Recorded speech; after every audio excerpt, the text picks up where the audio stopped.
시청자 여러분 안녕하세요. 8월 1일 금요일장 파이널샷 시작합니다. 8월 첫 거래일 우리 시장은 혹독한 시간을 견디고 있습니다. 우선 미국과 관세 협상이 마무리가 됐는데 이 관세 협상이 주요국 중에 우리나라의 피해가 가장 크다라는 분석이 나오면서 투자 심리가 크게 위축됐고요. 어제 오후에 정부가 그 세금과 관련된 이야기를 내놓았는데 이게 생각보다 조금 과도하다라는 이야기까지 전해지면서 시장의 투자 심리가 크게 위축됐습니다.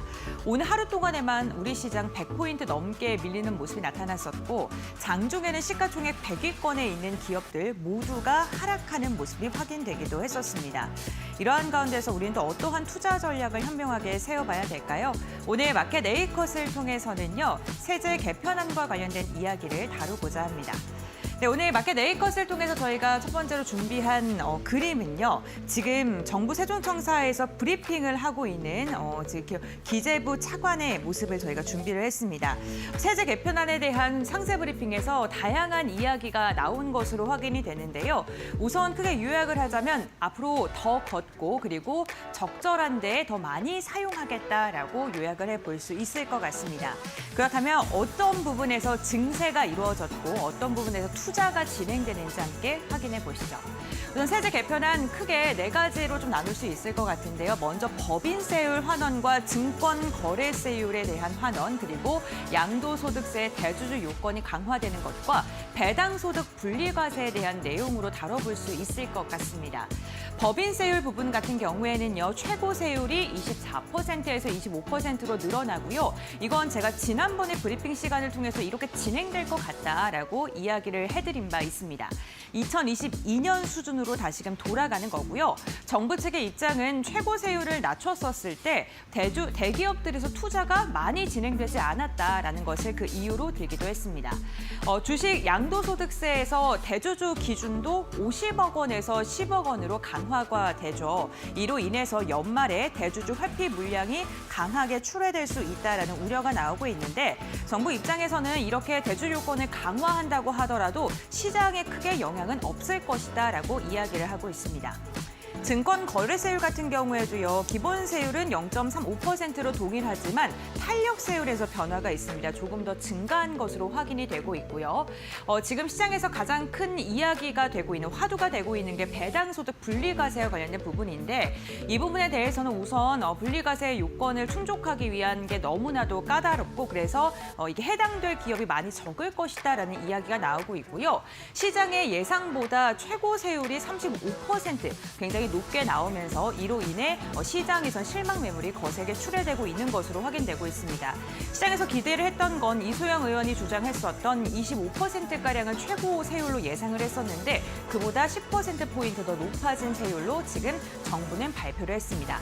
이로 인해 오늘 투자 심리가 크게 위축되고 있고요. 양시장이 가파르게 하락세가 확인되고 있습니다. 그렇다면 정부는 어떠한 산업에 투자를 할까요? 또 명확하게 이야기를 해줬습니다. AI, 웹툰, 해운과 방산인데요. 먼저 AI와 반도체 산업 지원안을 보게 된다면 AI 분야의 세제 지원을 새롭게 만드는데 단순한 AI가 아니고 굉장히 구체화되고 세분화가 됐습니다. 생성형 에이전트 그리고 학습과 추론 구도화 기술, 저전력과 고효율 그리고 인간 중심의 AI 기술까지 굉장히 다양화된 AI 부분에 대해서 세제 지원을 새롭게 만들겠다라고 이야기를 했고요. 이와 함께 5년 동안 외국에서 지금 AI 관련된 일을 했으면 우리나라로 오게 됐을 때 10년간 소득세를 50%가량 감면해주는 내용도 담겨져 있었습니다. 이와 함께 문화와 콘텐츠 산업에 대한 지원안도 새롭게 내걸었는데요. 아무래도 전 세계적으로 K 콘텐츠에 대한 인기가 점점 더 확대되고 있는 만큼 정부도 확실하게 밀어주려는 움직임이 포착이 되고 있습니다. 이번에 새롭게 신설된 거는요, 콘텐츠 제작 비용에 대한 세제 지원입니다. 웹툰 제작에 소요되는 비용에 대해서 소득세와 법인세 한 10%가량 세액 공제가 진행된다고 하고요. 영상 콘텐츠 세액 공제 기본 공제율을 높이는 방안도 거론이 됐습니다. 정부가 확실히 문화 콘텐츠를 밀어주려는 움직임이 확인이 되는 게 이러한 공제 적용 대상이 중소기업단뿐만 아니라 대기업까지 확대되는 방안까지도 나왔습니다. 그러니까 AI와 문화 콘텐츠 부분에는 정부의 세금이 강하게 쓰일 것으로 보입니다. 이와 함께 해운과 방산을 향해서도 새 공제안이 나왔습니다. 우선 국가 전략 기술로 지금 포함되어 있는 인공지능 자율주행과 관련돼서 선박뿐만 아니라 자동차까지도 세제 지원을 좀 확대하는 방안이 담겨져 있는 것으로 확인되고 있고요. 주행지능 정보 처리 통합 시스템 기술도 역시나 자동차까지 확대되는 것으로 확인이 되고 있습니다. 이와 함께 인공지능형 자율 운항 기술과 관련해서 설비 제작과 실증 시설에 대한 투자안도 지금 이야기가 나오고 있고요. 방산과 관련돼서도 세제 지원 확대안이 지금 적혀 있는 것으로 확인되고 있습니다. 신성장 그리고 원천 기술과 관련돼서 사업화 시설에 추가하는 방안이 담겨져 있고요. 최근에 세계 곳곳에서 방위비와 관련돼서 증액과 관련된 이야기가 계속적으로 거론되고 있고 우리나라가 전략적으로 수출하고 있는 산업군 중에 하나가 바로 방위 산업이기 때문에 세제 지원을 확대하는 것으로 확인되고 있습니다. 이와 함께 선진화 기업에 대한 세제 지원도 들어가 있는데요. 해상 총 운송 비용 중에 국제선사에 지출한 운송 비용에서 이제는 이용한 물동량이 40% 이상일 때로 확대되는 방안이 적혀져 있고요. 여기에 추가 공제 요건과 공제 금액이 또 새롭게 신설되었다는 점을 보게 된다면 해운 관련된 기업들에게는 호재가 될 것으로 보입니다. 정부가 증세를 하는 부분도 있습니다만 이렇게 미래 전략과 관련된 첨단 전략 산업에 대해서는 적극적으로 투자를 지속하고 있고 새 감면 혜택을 내걸고 있는 것이고요. 이러한 정부의 투자 포인트를 보게 된다면 우리 투자자들 입장에서는 이러한 산업군들을 더 눈여겨봐야 된다라는 투자 힌트를 얻으실 수도 있을 듯합니다. 그런데 이렇게 모든 산업군들이 수혜를 받는 건 아니죠. 이번 세제 개편안 발표로 인해서 타격이 불가피한 산업군들의 이름이 올리고 있습니다. 먼저 외국인들이 우리나라의 미용과 관련된 성형과 관련된 의료 관광을 많이 오게 됩니다. 그런데 그때 미용과 관련된 의료 시술을 받고 나서 부가가치세에 대한 환급을 해주는 시스템이 있었는데요. 그게 이제는 종료가 된다고 합니다. 그렇게 된다면 외국인들이 우리나라로 의료 관광을 오게 되는 수가 좀 더 줄어들 수밖에 없을 것 같고요. 이로 인한 타격 오늘 글로벌 텍스프리가 장중 하한가를 기록하는 움직임으로 포착되기로 했습니다. 그래프를 준비했는데요. 지금 보시는 것처럼 우리나라에 의료 관광을 오는 사람들이 정말 기하급수적으로 늘고 있는데 이게 다시금 줄어들 수 있다라는 우려가 나오고 있는 거고요. 이번 세제 개편안으로 좀 가장 타격이 지금 받고 있는 게 대통령이 이자 장사라는 강도 높은 비판을 하던 금융과 보험 측입니다. 법인세와 교육세가 인상이 되는데 교육세 같은 경우에는 보시는 것처럼 1조 원을 초과하게 됐을 때 1%가량으로 증가하게 됩니다. 그런데 대부분의 보험사 그리고 금융사가 포함될 것으로 지금 확인이 되고 있고요. 여기에 대주주 감액 배당이 진행이 되게 됐을 때 과세로 늘어나기 때문에 이로 인해 금융과 보험은 오늘 부담감을 안을 수밖에 없고요. 주가 역시나 부진한 움직임 나타나고 있습니다. 지주사와 배당주 역시나 대주주 양도세 회피 물량이라던가 거래세 증가로 인해서 이제는 시장이 조금 주춤할 수 있다라는 우려가 나오고 있고 여기에다가 고세율 최대 35%가량의 분리과세에 대한 이야기로 인한 실망 매물이 출회가 되고 있습니다.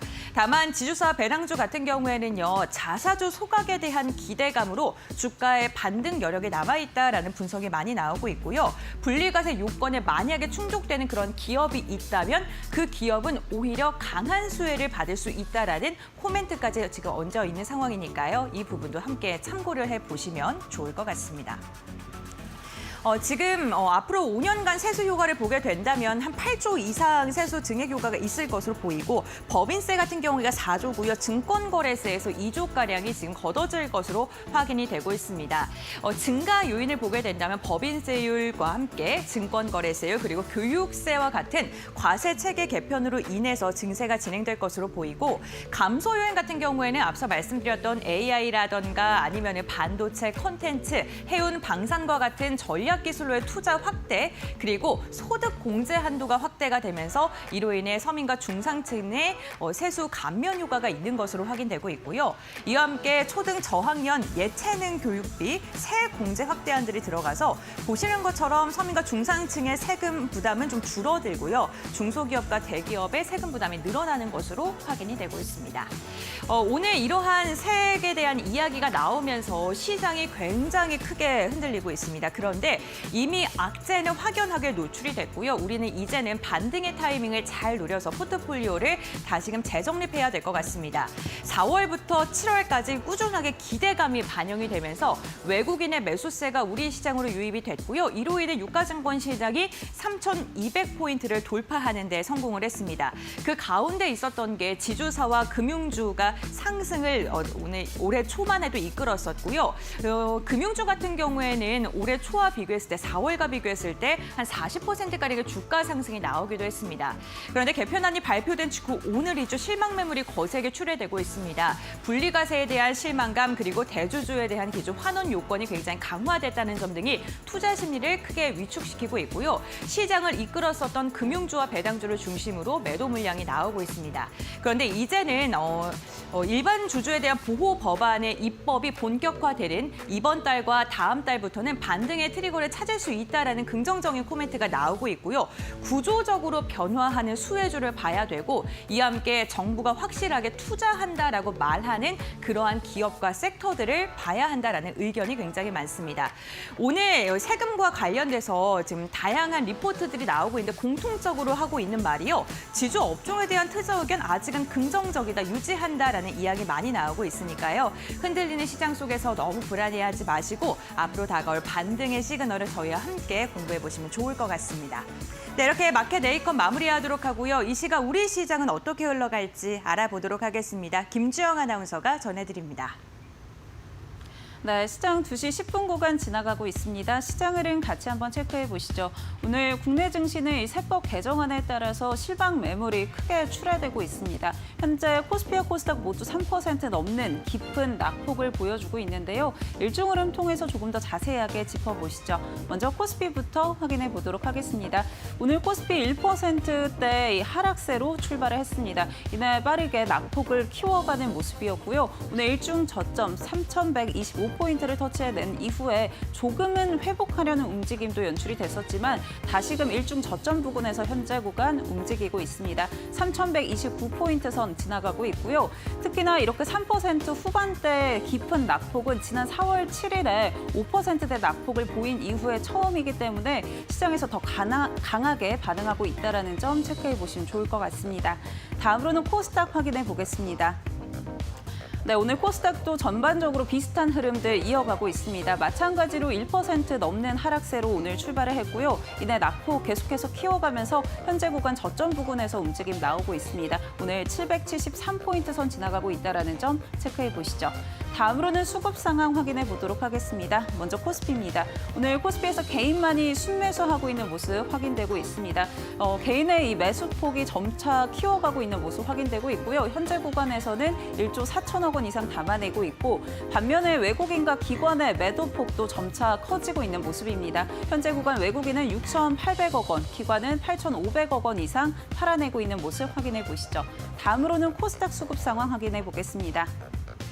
네, 마찬가지로 오늘 코스닥에서도 개인만이 사들이는 모습이고요. 오늘 외국인과 기관의 매도 물량의 하방 압력 강하게 받아가고 있습니다. 개인은 현재 구간 2,200억 원 담아내고 있고 외국인은 900억 원 이상 팔아내는 흐름, 기관 역시나 1,200억 원 이상 오늘 매도 물량 크게 나오고 있다는 점 확인해 보셔야겠습니다. 다음으로는 시가총액 상위 종목들 확인해 보시죠. 먼저 코스피부터 확인해 보시면요. 오늘 전반적으로 파란불 켜내고 있습니다. 삼성전자 3%대 하락세, SK하이닉스도 5%대 깊은 조정 흐름이 이어지고 있고요. LG 에너지솔루션도 오늘 2.3%대 약세 흐름 이어가고 있습니다. 삼성바이오로직스 현재 구간에서는 3%대 약세 흐름 이어가고 있는데 다만 외국인들이 오늘 삼성바이오로직스는 순매수하고 있다는 점은 체크해 보셔야 될 것 같고요. 하나 에어로스페이스도 현재 구간 5%대 깊은 낙폭을 보이고 있습니다. 다음으로는 코스닥 살펴보겠습니다. 네, 코스닥도 마찬가지로 파란불 켜내고 있는데요. 오늘 알테오젠 6%대 하락세가 이어지고 있고요. 다만 알테오젠도 역시나 외국인들이 좀 순매수하고 있다는 점은 체크해 보시면 좋을 것 같습니다. 에코프로비엔과 에코프로 2%에서 3%대 하락세, 팩트론과 HLB도 4%대 하락세가 이어지고 있습니다. 다음으로는 오늘 시장에서 특징주들 같이 한번 체크해 보시죠. 첫 번째 특징주 확인해 보시면요. 네, 오늘 인성정보 3거래일 연속 빨간불 켜내고 있습니다. 어제였죠. 더불어민주당 측에서 의료법 개정안을 발의를 했는데요. 이 야당 의원인 국민의힘 의원들이 발의했던 이 법안과 그 맥락이 좀 비슷하다라는 이야기들이 나오면서 법제화에 대한 기대감들이 붙고 있는 상황이고요. 특히나 앞서 이재명 대통령의 주요 대선 공약이었던 만큼 오늘 투심 다시 한번 자극되는 모습입니다. 현재 구간 3.4%대 강세 흐름 이어가고 있고요. 2245원 선 지나가고 있다는 점 확인해 보시죠. 다음 특징주 확인해 보겠습니다. 네, 다음 특징주는 풀무원입니다. 최근에 중국에서 냉동김밥이 계속 인기가 있다라는 이야기들 많이 들어보셨을 것 같은데요. 이 풀무원의 냉동김밥도 중국에서 이 누적 판매량이 100억 원을 기록했다라는 이야기들 나오면서 지속적으로 투심 자극하고 있는 모습입니다. 4거래일 연속 빨간불 켜내고 있고요. 오늘 장중에는 24%대까지 급등을 했다가 현재 구간에서는 이 상승폭 조금 줄이면서 15%대 상승 탄력 받아가고 있다는 점 체크되고 있습니다. 마지막 특징주 확인해 보겠습니다. 네, 마지막 특징주는 대한조선입니다. 하반기 IPO의 대어로 꼽혔던 대한조선인데요. 오늘 코스피에 입성을 했습니다. 공모가 5만 원으로 시작해서 현재 구간 9만 6천 원 선 지나가고 있고요. 장중에는 90%대 급등을 이어가기도 했습니다. 네, 현재 구간에서도 93%대 강한 흐름 이어가고 있는데요. 특히나 대한조선의 이 주력 선종 같은 경우는 탱커선인데 이 탱커선의 노후 비중이 높기 때문에 중장기 수요가 꾸준할 것이다라는 DB증권의 리포트도 나왔습니다. 이에 따른 기대감들 오늘 시장에 유입되고 있다는 점 체크해 보시면 좋을 것 같습니다. 지금까지 시황센터의 김주영이었습니다. 이건 첫 번째 레슨. 좋은 건 너만 알기. 꼭 지켜야 될 좀 경제 원칙을 말씀드리면 사실은 분산 투자죠. 이제 두 번째 레슨. 슬픔도 너만 갖기. 10분 중에 9분은 계좌가 계속 녹아내리고 있거든요. 드디어 세 번째 레슨. 일희일비하기. 역사적 신고가를 돌파 못하면 우리는 늘 도대체 주식을 왜 하는 거에 빠질 수밖에 없어요.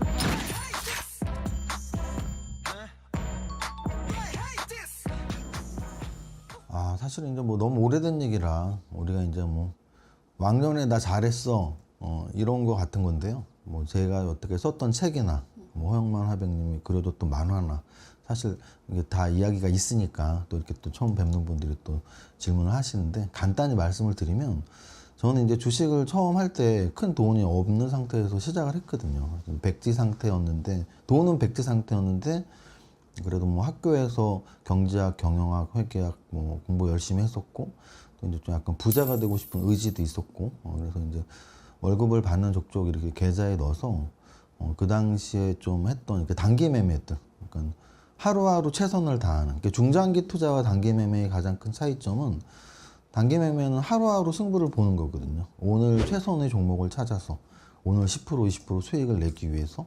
근데 이제 그 당시 제가 주식 계좌에 이제 막 돈을 넣고 했었을 때가 IMF 직후였어요. 제가 98년 연말, 99년 초부터 뭐 한 2000년 중반까지 지수가 뭐 300, 400에서 1000포인트 이상 지수가 거의 뭐 한 3배 가깝게 오르는 시기에 시작을 했기 때문에 운도 좋았고 이제 저는 매일매일 막 5%, 10%, 20% 수익 내려고 노력을 하다 보니까 단기 매매의 또 기술도 좀 익히게 되고 장도 워낙 좋았고 해서 꽤 딱 빠른 시간에 좀 큰 돈을 벌 수 있었는데 뭐 운과 제가 대학 때부터 준비했던 그리고 이제 부자가 되고자 하는 욕구 뭐 이런 게 좀 잘 결합이 됐던 것 같습니다.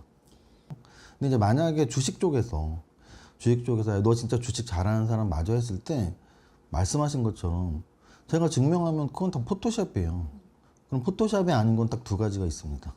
하나는 증권사 수익률 대회에서 우승을 한 경력은 포토샵으로 꾸밀 수가 없죠. 근데 저 뒤에 있는 것처럼 저는 키움증권 저 맨 위에가 상패거든요. 키움증권에서 저기 1단에 있는 저 아래 유리상패. 저 유리상패가 매년 제가 한 4년 연속으로 5개니까 4개는 연속으로 탔고요. 하나만 한 해 걸러서 탔었거든요. 그래서 5번이나 키움증권에서 수익률 대회에서 수상을 했다. 이게 이제 단기 매매를 잘했다는 증빙이 될 수가 있고요. 또 하나는 이제 우리나라에서 슈퍼게임 하는데 예를 들어 아까 말씀하신 것처럼 나 계좌에 100억 있어. 포토샵이죠. 어떻게 알아요, 그거를. 그런데 저는 다트 사이트에서 공시를 했거든요. 다트 사이트 공시를 뭐 조작할 수는 없잖아요. 아직도 남아 있고. 그래서 제가 샘표식품이라는 종목이 한 9.8% 정도. 근데 이제 그 종목이 한 2천억 정도 됐을 때였어요. 그 한 종목이 한 200억 정도 투자를 하고 있었습니다. 이 정도면 증빙이 되지 않나요? 이제 일반적인 투자자가 꼭 지켜야 될 좀 경제 원칙을 말씀드리면 사실은 분산 투자죠. 1번은 저는 분산 투자라고 생각해요. 왜냐면은 우리가 투자 수익률만 생각하시는 분들이 되게 많아요. 특히 초보자이거나 나는 좀 돈을 빨리 벌어야 돼. 좀 젊은 분들. 이런 분들은 투자 수익률만 생각하시는데요. 나이가 좀 들을수록 돈이 커질수록 당연히 투자 수익률과 함께 위험을 생각해야 하거든요. 왜냐면은 내가 2배, 4배, 10배까지 1,000만 원으로 1억을 만들 수 있지만 만약에 위험한 투자를 계속한다면 1억은 언제든지 빵원이 될 수 있어요.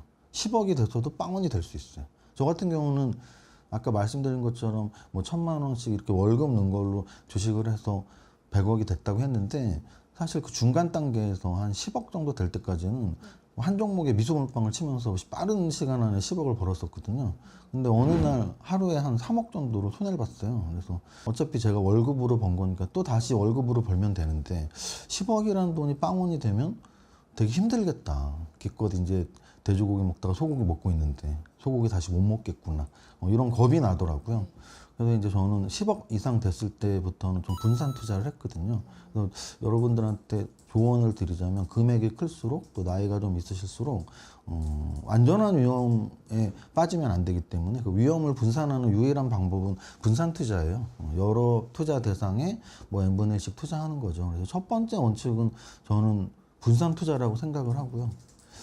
두 번째 원칙은 이 투자를 바라볼 때 뭐 탑다운으로 볼 때도 있고 버텀업으로 볼 때도 있어요. 탑다운은 시장 전체를 보고 어떤 업종이 좋은지 그 업종에서 탑픽 종목을 선정하는 게 탑다운이라면 버텀업은 뭐 시장이나 업종을 보지 않고 종목 위주로 보면서 이 종목이 제일 좋네.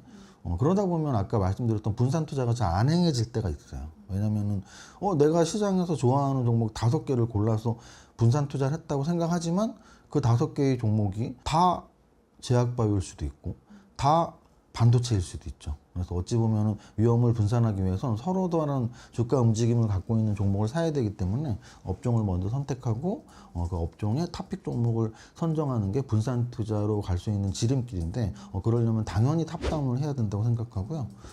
또 하나 마지막으로 제가 이건 어떻게 보면 정말 중요한 그러니까 주식뿐 아니라 돈으로 뭔가 투자를 한다는 분들은 무조건 알아야 되는 재무관리에서도 사실 제일 중요한 내용이에요. 저는 경제학에서 제일 중요한 이론이 수요 공급 이론이라고 생각하고요. 재무관리에서 가장 중요한 이론은 딱 한마디로 하이 리스크 하이 리턴. 이것만 알면은 투자 세계에서 망할 일이 절대 없고요. 어디 가서 사기당할 일이 없습니다. 우리가 보통 사기를 당하는 가장 큰 이유는 이건 진짜 안전한데 1년에 수익률 50%나 진짜 안전한데 수익률이 50% 날 수는 없거든요. 은행이자가 2%인데 그 은행보다 50배 위험한 거예요. 그걸 알고 투자하시면 돼요. 그래서 분산 투자가 중요한 거고요. 만약에 수익률 50%짜리가 있다면 내 원금의 한 10분의 1 투자해도 돼요. 왜냐면 10분의 1 투자해서 성공하면 은행이자의 20배에 가까운 50%, 10분의 1 투자해서 50%를 벌면 내 계좌는 평균적으로 5%가 늘어나거든요. 그러면 나머지 90%로 아무것도 안 해도 은행에 저금한 것보다 더 큰 수익이 들어와요. 그런데 이거 진짜 안전해? 그럼 나 전액을 다 넣을게 50% 목표 수익률로. 그러다가 빵원이 될 때가 있거든요. 그래서 어찌 보면은 사기를 안 당하는 방법 또는 투자에 실패하지 않는 방법은 하이 리스크 하이 리턴. 수익률이 정말 높다면 당연히 위험한 거구나. 또는 내가 너무 안전한 걸 추구하려고 한다면 굉장히 낮은 목표 수익률을 가져야 되는 거죠. 저는 사실은 이게 제일 중요하다고 봐요. 이것만 정확히 머릿속에 있으면 코인을 하건 주식을 하건 부동산을 하건 은행에 넣건 다 합리적인 선택이 되죠. 왜냐하면 내가 너무 안전한 걸 추구해. 은행에 돈 넣으시면 돼요. 또는 나 은행에 넣는 수익률 이자 1년에 2, 3%로 만족 못해. 코인 하시면 돼요. 코인은 망할 것 같아? 주식하시면 돼요. 부동산을 하시든지. 그래서 결국은 위험도에 따라서 우리가 수익률이 결정되니까 과연 나는 위험을 어느 정도 받아들일 수 있는지, 내 원금이 빵원이 돼도 좋은지, 아니면 나는 원금을 꼭 지켜야 되는지 이런 걸 좀 잘 판단하시면 좋을 것 같습니다. 사실은 중장기 투자의 종목 선정과 단기 매매의 종목 선정은 좀 다른 부분이 있는데요. 중장기 투자도 좀 비슷하긴 하지만 가장 크게 다른 건 단기 매매에서는 사실 재무제표가 그렇게 중요하진 않아요. 여러분들이 뭐 혹시 30% 상한가 종목들을 매일매일 체크해보면 알겠지만 하루에 한 3개에서 5개 정도 상한가가 나오는데요. 재무제표가 좋아서 상한가 종목 하나도 없거든요. 모든 상한가 종목들 또는 뭐 상승률 한 10%라도 이상 올라가는 종목들은 대부분 그날 재료가 나왔기 때문이에요. 예를 들어서 이런 거죠. 어제 삼성전자가 6%가 올랐어요. 삼성전자가 6%가 오르는 건 정말 1년에 한두 번이거든요. 삼성전자는 재무제표가 너무 좋아. 가 절대 아니거든요. 어제 6%가 오른 건 그 300조짜리 그 무거운 종목이 6%가 오른 건 테슬라에 22조 납품을 했어. 심지어는 비밀 공시 약속 때문에 공시에는 테슬라라는 말도 언급을 못 했는데 뭐 일론 머스크가 SNS에 저거 삼성전자 우리랑 계약했어 뭐 이러면서 더 많이 올라갔거든요. 그게 재무제표는 아무 상관없잖아요. 물론 22조라는 공시가 있었지만 그 공시 이후에 일론 머스크가 말한 다음에 더 올라갔거든요. 그래서 저는 그걸 보면서 많은 분들이 그걸 꼭 이해하셔라. 뭐냐면 단기 매매에서 중요한 건 기업 가치나 재무제표보다 제로다라는 거. 그럼 이제 재료가 좋은 종목을 어떻게 찾느냐의 문제인데요. 재료가 한 종목에 반영되는 거보다 더 중요한 건 업종 자체에 반영이 돼야 돼요. 똑같은 예를 들을게요. 어제 삼성전자가 6% 오를 때 삼성전자만 절대 혼자 간 게 아닙니다. 심지어 반도체 소부장 애들 중에는 어제 상한가 간 애들도 꽤 있었어요. 삼성전자 6% 올랐지만 다른 종목들은 반도체 소부장 애들 중에 잘 간 애들은 10%, 20%, 30% 올랐거든요. 단기 매매의 핵심은 강한 주도 섹터에서 대장주를 찾는 것, 이렇게 정리할 수 있어요. 중장기 투자랑 좀 다르죠. 왜냐하면 중장기 투자에서의 종목 선정은 사실은 재무제표를 보면서 가치 대비 좀 저평가가 되어 있거나 또는 매년 재무제표에서 매출액이 증가하는 어떤 성장주 라인을 산다든지. 그래서 결국은 중장기 투자에서는 성장주를 찾던 저평가 가치주를 찾던 단기 매매는 오늘 제일 강한 종목 왜 강했지? 그리고 쫄개주들이 있나? 뭐 5개, 6개가 같이 움직이나? 뭐 이런 식으로 접근하는 게 좋습니다. 투자자분들 중에 종목 선정은 뭐 쉽게 하는데 타이밍이 어려워라고 말씀하시는 분들이 있는데요. 종목 선정을 쉽게 하는 게 아니고 안 했기 때문에 어떤 테마가 강한지 그 테마에서 어떤 종목이 강한지 이걸 찾는 과정이 굉장히 중요하고요. 그것만 잘 잡아도 사실은 매수 타이밍을 잡을 필요도 없어요. 왜냐하면 이미 말씀드렸잖아요. 주도 섹터가 보이고 그중에 주도주가 보이면 그거 사면 되는 거거든요. 그래서 사실은 매수 타이밍이 그렇게 중요하지 않다. 그럼 이제 매도 타이밍이 중요한데요. 매도 타이밍은 사실 차트로 접근하는 방법도 있고 뭐 아니면 아까 말씀드렸던 주도주 내에서 주도 섹터 내에서 전체적인 움직임을 바라볼 수도 있고 또는 대장주와 쫄개주의 관계성으로 매도 타이밍을 잡을 수도 있는 여러 가지 기법들이 있는데요. 사실은 그런 기법들은 단점이 다 존재해요. 주관이 들어간다는 거죠. 특히 초보자들의 경우엔 조금만 올라가도 이거 이제 빨리 팔아야겠다. 그래서 한 3%, 5%만 오르면 팔게 되고요. 만약에 떨어지면 10%, 20% 떨어질수록 오히려 더 못 팔고 이건 내가 본전될 때까지 너무 아까워서 못 팔아 이렇게 되거든요. 그래서 사실은 주관이 개입된 매수 매도 타이밍을 말씀드리면 웬만한 분들은 익숙해지기 전엔 못 따라 하십니다. 그래서 제가 가장 초보자분들한테 추천하고 싶은 매도 타이밍은 퍼센트로 접근하는 거예요. 이게 진짜 좋은 종목이다라고 선정했을 때 바로 사면 되고 살 때 정하는 거예요. 내가 10,000원에 사면 12,000원에 팔까 11,000원에 팔까 또는 한 9,500원, 9,000원이면 손절을 해야지 이렇게 금액을 정해놓는 거죠. 퍼센트로. 반드시 이익률이 손절률보다 커야 돼요. 내가 10,000원에 사면 예를 들어 20%는 먹어야지. 그럼 난 12,000원에 팔 거야. 그러면 손절은 8,000원이 아니고 적어도 한 9,000원 정도. 왜냐하면 이게 손익비라 그러는데요. 우리가 너무 짧게 이익을 끊고 손절을 못 파는 분들이 10분 중에 9분이에요. 계좌가 계속 녹아내리고 있거든요. 근데 그분들이 늘 하는 말이 뭐냐면 난 그래도 반 이상은 성공해. 10번 중에 한 6, 7번은 수익이 나는데 꼭 2, 3번에 크게 물려. 라는 말씀을 공통적으로 하십니다. 그게 바로 손익비가 안 좋기 때문이에요. 10번 중에 3번 성공하고 7번 실패하더라도 총 손익이 나야 되는데 그러려면 이익을 길게 가져가고 손실을 좀 빨리 끊어내는 그런 게 단기 매매에서는 굉장히 중요하죠. 일단 저는 이제 3박자 투자를 좀 많이 말씀을 드리는데요. 재무제표, 차트, 재료. 근데 사지 말아야 될 종목은 각각이 너무 안 좋을 때예요. 예를 들면 재무제표가 적자 지속 기업, 그럼 뭐 매년 적자만 나고 있어요 지금. 그런 기업을 굳이 살 필요 없죠. 또는 적자 지속보다 더 안 좋은 건 자본 잠식 기업이라고 하거든요. 자본금이 잠식된 기업이죠. 그래서 적자 지속이 되면은 대부분 자본 잠식으로 가고요. 자본 잠식 기업의 운명은 대부분 감자나 또는 뭐 잘해야 유상 증자, 감자, 관리 종목 이런 수순이 남아 있기 때문에 가급적이면 안 건드리는 게 좋고요. 이제 재료 가치로 본다면 둘 중에 하나는 안 건드리는 게 좋아요. 이거는 중장기 투자도 마찬가지예요. 어떤 분들은 이 종목은 너무 좋은데 3년 동안 꿈쩍도 안 해.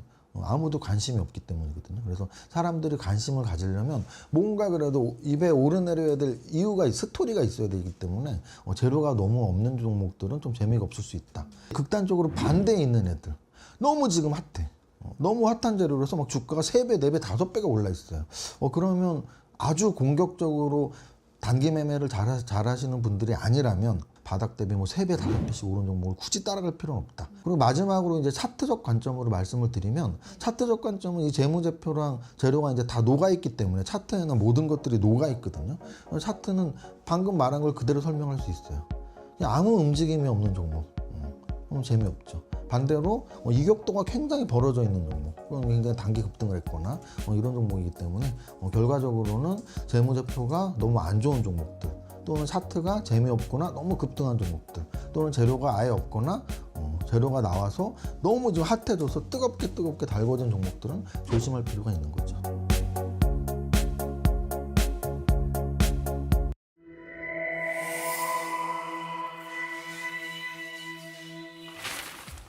경제의 흐름을 켜는 스위치 온 앤 오프.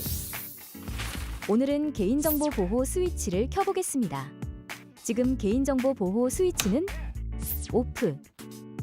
앱을 켜는 순간 정보는 수집되고 동의 한 번에 내 데이터는 어딘가로 팔려나갑니다. 그런데 정작 우리는 내 정보가 어디에 있고 어떻게 쓰이는지도 모른 채 동의합니다를 누르고 있죠. 왜 이렇게까지 된 걸까요? 지금부터 그 이유를 3가지 키워드로 정리해 보겠습니다. 첫 번째, 읽지 않고 넘긴 무심함. 동의하십니까? 우리는 고민도 하지 않고 매일같이 확인을 누릅니다. 그 버튼 하나로 생년월일, 위치, 쇼핑 이력, 감정 상태까지 내 삶의 대부분이 넘어가는 거죠. 약관은 읽지 않고 설정은 기본값 그대로. 무의식적 동의가 정보 유출의 시작이 되는 겁니다. 두 번째, 이름만 없으면 괜찮다? 개인정보는 익명 처리됐습니다라고 기업은 말합니다. 하지만 생년월일, 위치, 소비 패턴 이 3가지만으로도 87%는 특정 가능합니다. 익명이라 안심했지만 데이터는 조각처럼 맞춰지고 결국 나라는 퍼즐이 완성됩니다. 이름만 빠졌을 뿐 나는 여전히 추적되고 있습니다. 세 번째, 의심하지 않는 습관. 지도를 열면 위치를 내주고 앱을 깔면 연락처를 넘기고 음악을 들으면 감정 상태까지 공유됩니다. 그 모든 건 편하니까 라는 이유로 허용됐습니다. 정보를 내주는 일에 익숙해졌고 의심은 사라졌습니다. 편리함에 익숙해진 사이 보호는 느슨해진 거죠. 정리하자면 읽지도 않고 누른 자동 동의, 이름만 없으면 괜찮다는 익명 맹신, 너무 익숙해져 버린 편리함 중독. 그래서 지금 개인정보 보호 스위치는 오프. 이 3가지 무심한 습관이 지금 개인정보 보호 스위치를 오프로 만들고 있습니다. 경제의 흐름을 켜는 스위치 온 앤 오프. 다음 시간엔 내 정보는 어디에 쓰이는가를 살펴봅니다. 데이터는 끊임없이 수집되고 저장되고 팔리는데 대체 그 많은 정보는 누가 쓰고 있는 걸까요? 데이터 경제. 왜 내 정보는 계속 돈이 되는지 그 이유를 3분 내로 정리해 드릴게요.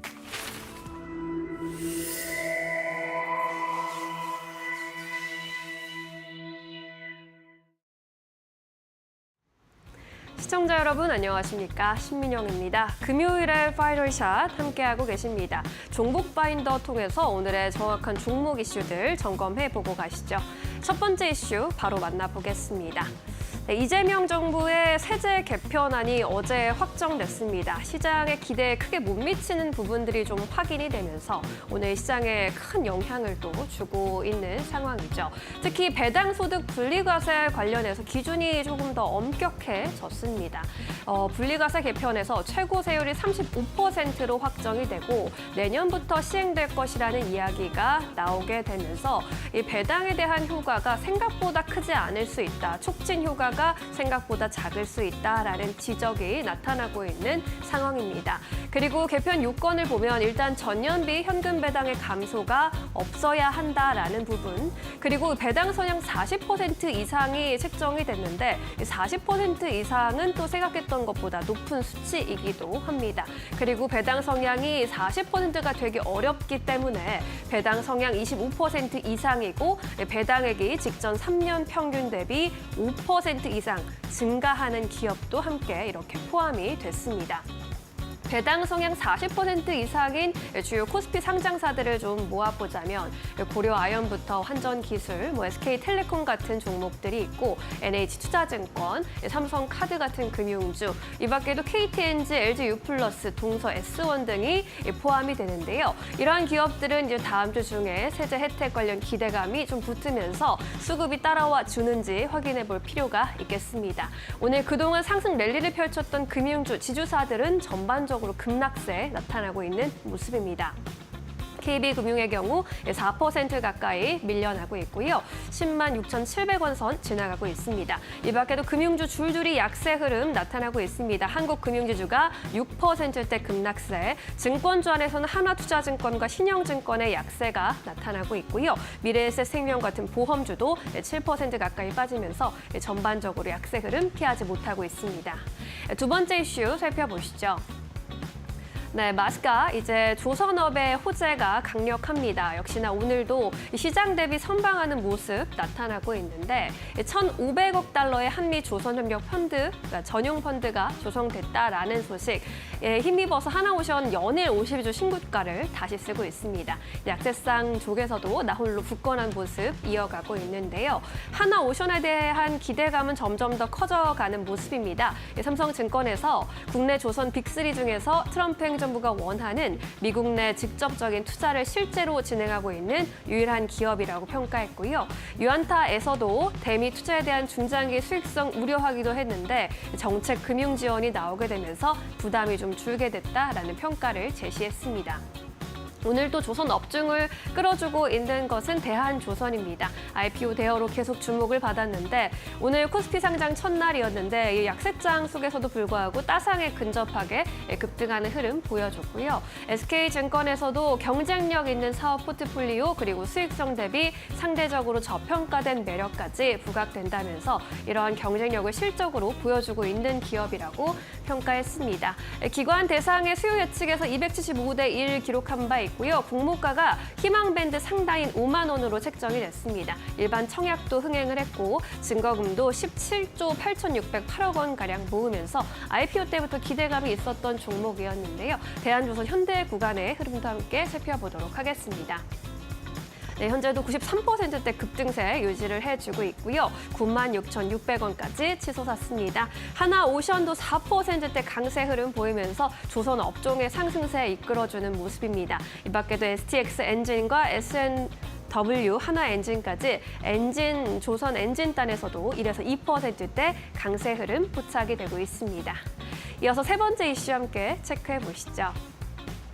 네, 한화 에어로스페이스도 오늘 특징주로 많이 거론이 되고 있습니다. 하루 만에 황제주 지위를 좀 반납하긴 했는데 어제 장중에 100만 원 선을 터치하고 나서 90만 원대에서 마감을 했고 오늘도 90만 원대에서 움직이는 모습입니다. 오늘 시장 전반적인 약세와 함께 하락세 보이고 있는데 대신증권에서는 오늘 내놓은 리포트에서 그래도 황제주의 품격을 실적으로 보여줬다라는 평가를 제시했고요. 목표 주가 120만 원 제시하면서 기존 대비 22% 상향 조정했습니다. 2분기 실적을 두고 놀라운 지산 방산 부문의 이익을 꼬집었습니다. 천무의 예상 인도량이 기존의 평가보다 상향하게 됐고 연내 또 폴란드향 예상 인도량을 K9인 70문 이상을 상향했습니다. 천무도 80대 이상으로 상향 조정하면서 이익 전망치 함께 끌어올렸습니다. 그리고 잡음이 많았던 유상증자에 대해서도 결국에는 오히려 좋았다면서 최고의 결과를 획득했다라는 점 강조했고요. 4.2조 원의 자금을 조달했다라는 점 긍정적으로 평가했습니다. 따라서 밸류에이션 상으로 봤을 때 방산주 안에서 가장 부담 없이 매수할 수 있는 종목으로 평가를 했습니다. 지상 방산 부문 같은 경우에는 한화 에어로스페이스의 전체 매출에서 약 60%가량을 차지하고 있는데요. 영업이익률 꾸준히 우상향하면서 지난 2분기 때 30%, 35% 가까운 영업이익률 기록하기도 했습니다. 오늘 방산주 흐름 함께 체크해보고 가시죠. 오늘 로미르 같은 경우에는 위성 관련 사업 기대감 받아가면서 5%대 강세 탄력 현재 유지하고 있고요. 세트랙 아이도 빨간불 켜고 있습니다. 이 밖에 다른 종목들은 함께 조정 받아가는 모습입니다. 한국항공우주가 3%대, LIG 넥스원과 하나에어로스페이스 동반해서 5%대 약세 흐름 감지되고 있습니다. 이어서 다음 이슈 살펴보시죠. 네, 자동차 업종을 향해서는 증권가에서 이런 엇갈린 분석들이 좀 나오고 있습니다. 자동차 관세 관련해서 총 정리를 해보자면 결국 25%에서 15%로 낮아진 부분은 안도할 만한 부분이지만 그동안 한미 FTA가 제시했던 0%의 관세 혜택이 완전히 사라졌다라는 점이 아쉽다라는 거죠. 어디에 포커스를 두느냐에 따라서 긍정적으로 또 부정적으로 이렇게 바라보는 시선이 좀 엇갈리고 있습니다. 현대차 증권에서는 미국의 신공장 가동 상승에 따라서 수입이 축소하면서 관세 영향을 상쇄할 수도 있을 것이다라는 분석을 내놓으면서 긍정적으로 바라보는 쪽이었고요. 삼성증권에서도 밸류에이션의 디스카운트 폭이 그동안 워낙에 컸었기 때문에 완성차 업체들을 중심으로 주가 업사이드는 50%까지 열려있다라고 강조하기도 했습니다. 반면에 좀 회의적으로 보는 쪽에서는 일단 유안타증권에서는 유럽과 일본과 동등한 경쟁 관계를 확보했으나 15%대 관세로 하지만 단기적으로 주가의 재평가 요인을 찾기는 어렵다라는 분석을 내놨고요. 하나투자증권에서도 관세가 15% 적용된다고 하더라도 현대차 그리고 기아의 영업이익이 약 5조 6천억 원가량 줄어들 것이라면서 회의적인 좀 전망을 제시하기도 했습니다. 이러한 가운데 오늘은 소폭의 반등세도 포착되고 있습니다. 현재 구간 흐름 살펴보시죠.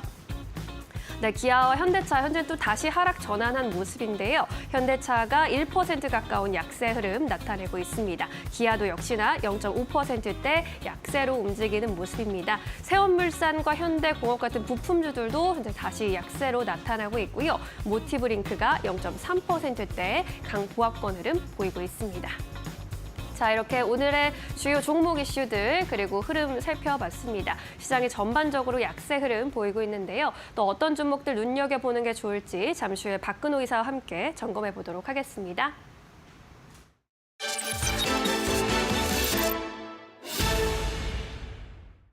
경제8단체는 31일 대한상공회의소에서 위기의 한국경제 진단 세미나를 개최했습니다. 이 자리에서 박일준 대한상의 상금 부회장은 한미 관세 협상 타결과 관련해 15% 관세 자체도 여전히 큰 부담이라며 자동차와 같은 주요 산업의 경쟁력 약화가 우려된다고 강조했습니다. 현장 영상 보시겠습니다. 우리 기업이 이 평균 영업이익률이 제조업 평균 영업이익률이 한 5% 내외인 점을 감안하면 15% 관세 자체도 절대 수준에서 보면 여전히 큰 부담이고 또 자동차와 같은 주요 산업의 수출 경쟁력 약화도 우려됩니다. 강태수 카이스트 교수는 감당할 수 있는 관세율은 평균 11%로 15% 이상은 생존이 어렵다는 설문조사 결과가 나왔다며 주로 선박과 철강업계가 큰 어려움에 직면할 것이라고 강조했습니다. 미국과의 무역 협상 타결이 됐는데 그것이 결국은 국내 입장에서 보면은 투자 공동화가 아니냐. 한국경제협회에서 서베이를 해보니까 감당할 수 있는 관세율을 물어보니까 평균이 11%입니다. 그리고 15% 이상이면은 생존이 어렵다. 이런 설문조사가 나왔습니다. 여기 보시면 이제 그 주로 선박 철강이 어렵다고 그러고요. 굉장히 어려운 상황입니다. 그런데 이제 15%가 됐으니까 기업들이 여기에 맞춰야 되는 상황 같습니다. 한미 상호관세 협상은 타결되었지만 앞으로 주요 산업과 기업의 경쟁력 약화를 막기 위한 정책과 제도적 지원 방안을 마련해 추진해야 할 것으로 보입니다.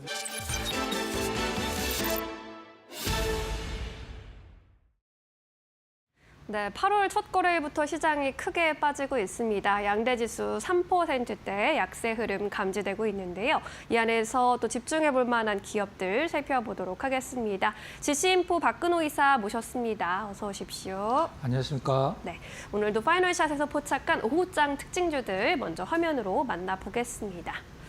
네, 오늘 풍산이나 LG 생활건강 이런 종목들은 실적 쇼크로 인해서 급락하는 흐름이고요. 스피어의 경우에는 스페이스 X와의 공급 계약 소식 전하면서 상한가에 거래가 되고 있습니다. 이 밖에도 하나오션이 4% 이상 오르면서 선방하고 있고요. 조선 업종이 유일하게 업종 지수 내에서 빨간불 켜고 있습니다. 이 안에서 어떤 종목 좀 집중해 볼까요? 첫 번째 종목 만나보시죠. 글로벌 텍스프리는 오늘 장중 내내 하한가에 좀 머물러 있습니다. 텍스 리펀 전문 기업인데 이제 외국인의 성형 부가세 환급 제도가 종료된다는 소식에 이렇게 크게 빠지네요. 네. 이게 내용을 보면 사실 그럴만하다라는 걸 이제 주주분들도 아마 느끼실 수 있는데 네. 그 부분 좀 설명을 좀 드려보도록 하겠습니다.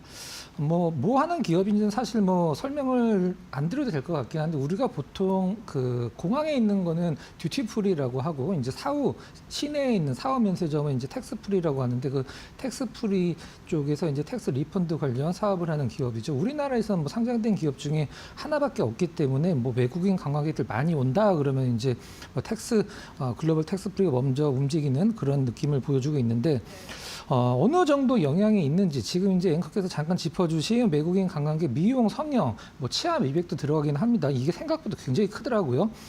부가세 환급이 이제 종료가 됐는데 이게 원래 2016년도에 한시적으로 생겼던 그 세채 혜택이었었거든요. 근데 1년 정도 운용을 한다라고 했다가 계속 연장돼서 올해 말까지만 12월 31일까지만 하고 내년서부터는 환급이 안 된다라는 걸 이제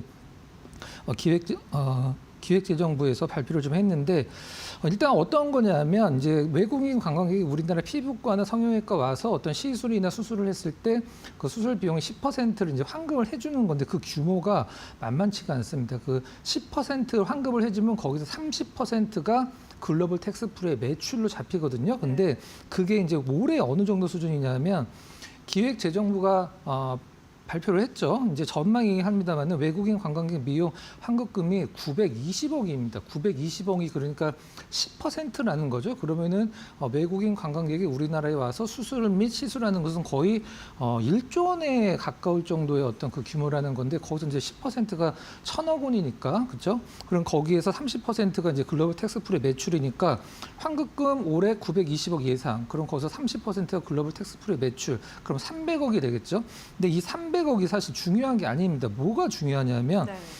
이 부분이 글로벌 텍스프리 입장에서 가장 크게 성장하고 있는 매출 부분이라는 게 가장 중요한 부분입니다. 어느 정도 성장을 했냐면 이 미용 성형 부분에서 24년도의 환급금이 23년도 대비해서 93%가 증가를 할 정도로 굉장히 고성장을 하고 있는 부분이 바로 이 부분이거든요. 근데 이 부분이 이제 앞으로 막힌다라고 하면 사실 글로벌 텍스프리 입장에서는 상당히 타격을 그냥 성장성도 없고 그냥 매출 비중도 얼마 안 되는 부분이면 사실 시장에서 이렇게 하한가까지는 가지 않았을 겁니다. 근데 작년 기준으로 재작년 23년 대비 24년도가 이 미용 성형 부분이 93% 성장할 정도로 굉장히 고성장하는 부분이라 타격이 없을래야 없을 수가 없죠. 이제 바닥이 좀 어느 정도인지 잡히지가 않는 상황인데 오전만 하더라도 사실 하한가 잔량이 그렇게 많지는 않았었어요. 몇십만 주 수준이었었는데 지금 이제 장 마감 앞두고서 한 260만 주 정도까지 하한가 잔량이 늘어나는 걸 보면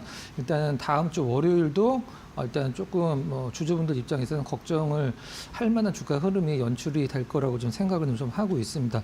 일단 잠깐 잠깐 차트 잠깐 보면서 수급 보도록 할게요.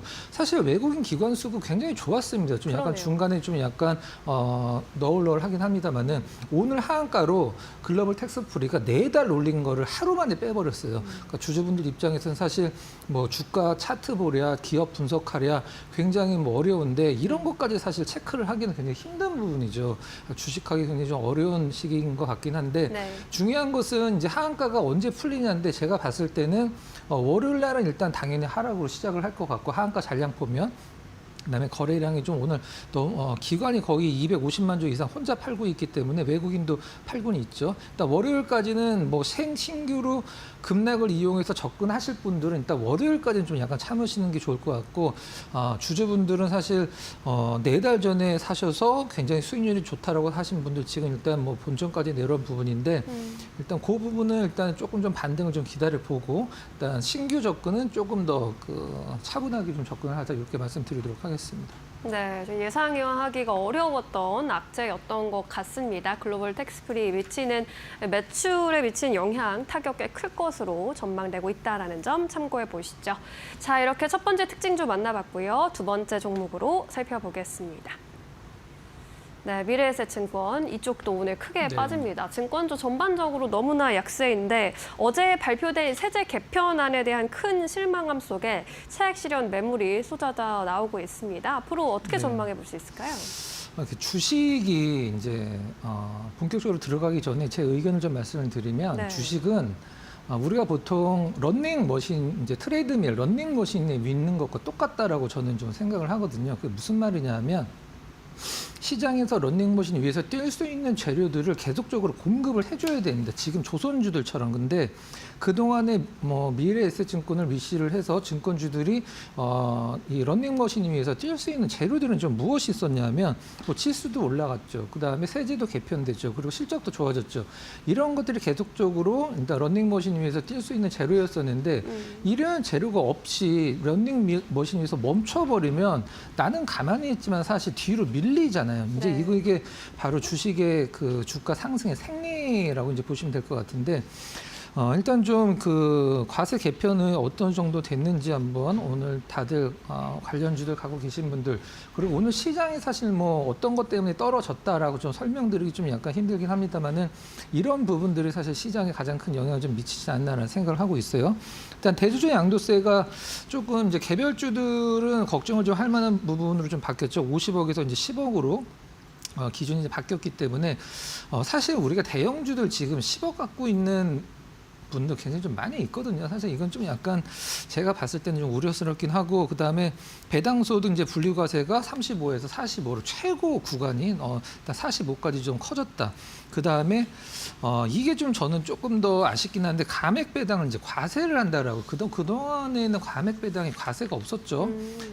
일단 이 자본금을 잉여금으로 넘겨갖고 이거를 배당을 주는 건데 자본금은 주주의 돈이기 때문에 세금을 매길 수가 없다. 이게 그동안에 이제 시장의 어떤 뭐 중론이었었는데 감액 배당에도 과세를 하겠다. 이 부분도 상당히 좀 약간 뭐 여러 가지 뭐 감안을 하셨긴 합니다만은 주식 투자자 입장에서는 좀 많이 아쉬운 부분이긴 하죠. 그다음에 증권거래세가 0.15에서 0.25 환원이 된다. 이것도 사실 뭐 그러려니 좀 하긴 합니다. 근데 저는 일단 미국과 우리나라 시장에서 사실 가장 큰 차이점이 뭐냐라고 물어본다라고 하면 장기 투자자에 대한 어떤 혜택이 없습니다. 장기 투자자에 대한 혜택이 없으니까 사실 뭐 그래서 단기 투자를 하는 건 아니긴 합니다만 장기 투자를 하면 어떤 뭐 3년 이상 갖고 있다가 매도를 했을 때 뭐 우리가 뭐 양도세라든가 아니면은 뭐 그런 그 수익에 대한 부분들에서 과세가 됐을 때 그걸 좀 깎아준다든가 아니면은 뭐 1년 이상 갖고 있다 팔면은 뭐 거래세를 뭐 굉장히 좀 뭐 0%를 해준다든가 이런 장기 투자자에 대한 그 혜택이 없기 때문에 사실 그 부분이 좀 가장 좀 아쉽고 그런 부분들도 이번에 좀 시장에서 어떤 정부 쪽에서 좀 투자자들한테 좀 어필을 했으면 어떨까 하는 게 좀 제 개인적인 좀 생각입니다. 네. 좀 차트 좀 잠깐 보면서 말씀드려보도록 할게요. 이제 고가권에서 지금 모든 증권주가 밀리고 있는 상황이죠. 일단 3분기 실적은 사실 2분기 실적은 다 괜찮았습니다. 근데 3분기 실적은 전년도 24년도 대비 전년 대비 3분기 실적은 나쁠 수가 없겠죠. 당연히 좋습니다. 근데 전분기 대비 그러니까 뭐 사실 우리가 왜 전년 동기 대비라는 것을 실적 얘기할 때 많이 보냐면 비수기, 성수기가 있는 기업은 사실 전분기 대비가 중요한 게 아니라 전년 대비가 중요한 거거든요. 근데 증권업은 제가 봤을 때 사실 뭐 1, 2, 3, 4분기가 딱히 뭐 비수기, 성수기가 없는 그 업종이죠. 근데 올해 2분기 대비해서 3분기는 실적이 좋을 수가 없습니다. 지금 거래량도 이건 뭐 미래에셋증권 차트긴 합니다만은 지금 코스피나 코스닥 그 거래소를 보면 거래량이 이렇게 계속 내려가고 있거든요. 그러면 이제 브로커리지도 안 좋을 거고 그다음에 어떤 지수가 하락하면 또 증권주들에 대한 평가도 안 좋고. 자, 그럼 여기에서 우리가 이제 그 미래에셋증권 차트를 봤을 때 제가 서두에 말씀드렸듯이 뭐 그 코스피 상승도 했고 그다음에 과세 개편 뭐 그다음에 실적 좋아져 이런 것들로 올라왔는데 떨어지는 건 어쩔 수 없습니다. 근데 이걸 다시 잡아 올릴 수 있는 재료가 무엇이냐라고 이제 저한테 질문을 누군가 한다라고 저는 당분간은 없다라고 할 것 같습니다. 그래서 그 부분이 좀 약간 아쉬운 부분이죠. 일단 뭐 수급적으로는 좀 그래도 긍정적인 부분이 외국인들이 오늘 그래도 매수 추세를 계속 유지를 해주고 있어요. 물론 외국인들이 산다라고 해서 올라가는 건 아닌데 아쉽지만 기관 수급은 일단 매도 쪽으로 잡혀 있고 좀 약간 답답한 부분들이 많긴 합니다만 일단 시장이 뭐 증권주가 좋다 나쁘다를 떠나서 시장 자체가 반등을 주면 증권주도 반등을 주니까 그런 부분들도 염두에 두시고 일단은 지켜보시는 게 어떨까 생각을 하고 있습니다. 네, 이번 세제 개편안을 두고 이제 코스피 5천 공약에 역행하는 정책이 아닌가라는 비판도 많이 나오고 있습니다. 다음 주에 또 어떠한 수정안이 나올지도 함께 살펴보도록 하겠습니다. 자, 이렇게 해서 오늘의 특징주들 점검을 해봤고요. 포착해주신 금요일 포착주 만나볼까요? 어떤 종목일까요? 네, 오늘 SK텔레콤 한번 준비를 해봤는데요. SK텔레콤 괜찮아요? 네, 딱히 매력적이라기보다는 시장 자체가 당분간 좀 약간 혼란스러울 것 같아서 증권주들이 나름대로 좀 무난한 흐름이 나오지 않을까라고 생각을 해서 좀 SK텔레콤으로 한번 포착 종목으로 선정을 좀 해봤습니다. 일단 저는 지금 만약에 어떤 그 시장에서 이제 휴대폰이죠. 스마트폰을 새로 개통하러 갈 때 과연 SK텔레콤 앞을 지나가면서 이거 몇 달 전에 해킹 사건이 일어났던 뭐 SK텔레콤이지 다른 데를 해야 되겠다 이렇게 생각하시는 분들이 계실까요? 저는 거의 없다라고 생각을 하고 있거든요. 일단은 이탈을 하거나 뭐 이런 분들은 뭐 다 이미 나올 분들은 다 나왔다 이렇게 생각을 하고 있는데 지금서부터가 이제 실질적으로 진검승부라고 생각을 하고 있는데 일단 해킹 사태 이후에 이제 SK텔레콤이 발표하기로는 순 이탈자가 80만 명 정도 됐다라고 해요. 그걸로 인해서 SK텔레콤 입장에서는 사상 처음으로 이제 고객 점유율 40%를 깨는 어떤 그런 좀 약간 굴욕이라고 해야 될까요? 그런 것도 좀 있었었는데 이번에 그 단통법 폐지 이후에 생각보다 이 통신 3사들이 우리가 흔히 얘기하는 이제 보조금 정책을 생각보다 좀 공격적으로 안 갖고 간다라는 이제 기사들이 좀 많이 나왔어요. 이게 왜 그러냐면 이제 앞으로 들어갈 돈이 굉장히 많고 사실 이 보조금들은 사실 이 이통 3사들의 그 영업이익을 깎아먹는 부분이기 때문에 첫날은 뭐 굉장히 좀 약간 뉴스가 많이 되긴 했었습니다. 지금은 생각보다는 그렇게 보조금 전쟁이라고 보통 얘기를 하는데 그게 이통사 3사들이 서로 눈치를 보고 있다라고 그래 다른 쪽이 이제 치고 나가는 걸 기다리고 있는 거죠. 일단 이 단통법 이후에 단통법 그 22일 날 이제 풀렸으니까 그 이후에 SK텔레콤 쪽으로 고객들이 두루 맞는지 아니면 지금도 나가고 있는지 사실 그게 가장 중요하잖아요. 제 SK텔레콤이 이제 발표를 했죠. 단통법 이후에 SK텔레콤의 순 가입자 알뜰폰 포함해서 소폭 늘었다라고 얘기를 했습니다. 사실 나간 거 대비해서는 이제 아직 들을 게 좀 많이 필요한 상황인데 네. 우리가 통신주 왜 살까요? 사실 지금 LG U+ 굉장히 잘 가고 있죠. 고가권에서 약간 밀려 있습니다. 근데 KT 같은 경우 고가권에서 그래도 좀 약간 LG U+보다 더 밀려 있죠. 근데 SK텔레콤은 사실 지금 가장 중요한 게 SK텔레콤이 주가를 좀 올라가는 걸 막고 그다음에 하락을 유도했던 뭐 해킹 사태 때문이긴 합니다만 외국인들이 지금 완벽하게 매수 쪽으로 전환이 됐다라는 점이 상당히 긍정적이고 2분기 배당 공시가 나왔죠. 주당 840원, 주가 55,500원 기준으로 1.5% 곱하기 6하면 6% 정도가 나오겠네요. 원래 SK텔레콤 배당이 보통 한 6, 7% 정도, 보통 7%라고 보고 있는데 올해도 뭐 6% 정도 무난하게 될 것 같고 그 보안과 관련돼서 일단 한 굉장히 좀 5년 동안 7조 원대의 어떤 그 돈을 써야 된다. 뭐 투자라고 표현을 하긴 좀 그렇긴 합니다만은 요 부분들은 사실 조금 배당과 관련돼서 좀 지켜봐야 될 것 같아요. 일단 차트 잠깐 보면서 말씀드려보도록 하겠습니다. 사실 뭐 해킹 사태 이후로 뭐 갖고 있고 싶은 사람이 누가 있겠습니까? 외국인들과 기관도 솔직히 다 팔았습니다. 다 팔고 기관 같은 경우는 일단은 한 5월달, 6월달 초서부터 다시 매수 쪽으로 전환이 좀 됐고 외국인들은 계속 팔고 있다가 아주 최근에 매수 쪽으로 전환이 됐어요. 긴 기간 매도하다가 이 부분이 저는 가장 긍정적으로 볼 수 있고 서두에서 말씀을 드렸듯이 시장이 좀 어려울 때는 사실 뭐 현금 갖고 있는 게 최고라고 생각을 합니다. 굳이 뭐 경기 방어주나 뭐 지수 방어주 이런 종목들을 볼 필요는 없는데 저는 제가 봤을 때는 LG U+가 특별하게 시장 대비 급락만 하지 않는다라고 하면 지금 이렇게 벌어져 있거든요. 그 갭이. 그래서 SK텔레콤이 어떤 다른 통신사들과의 주가에 어떤 눈높이를 좀 맞춰 나가는. 그러니까 LG U+, KT가 가만히 있고 SK텔레콤이 따라 올라가는 게 저는 가장 베스트라고 생각을 하고 있는데 수급상에서 사실 뭐 그런 부분들을 좀 약간 힌트로 엿볼 수 있는 부분도 보이고 있는 그런 상황입니다. 일단 차트로 봤을 때는 뭐 특별한 어떤 모든 악재가 포함이 되어 있기 때문에 특별한 이슈 악재가 없으면은 좀 밑에 방향보다는 윗 방향을 열어놓을 필요성이 있다. 이렇게 좀 말씀을 드리고요.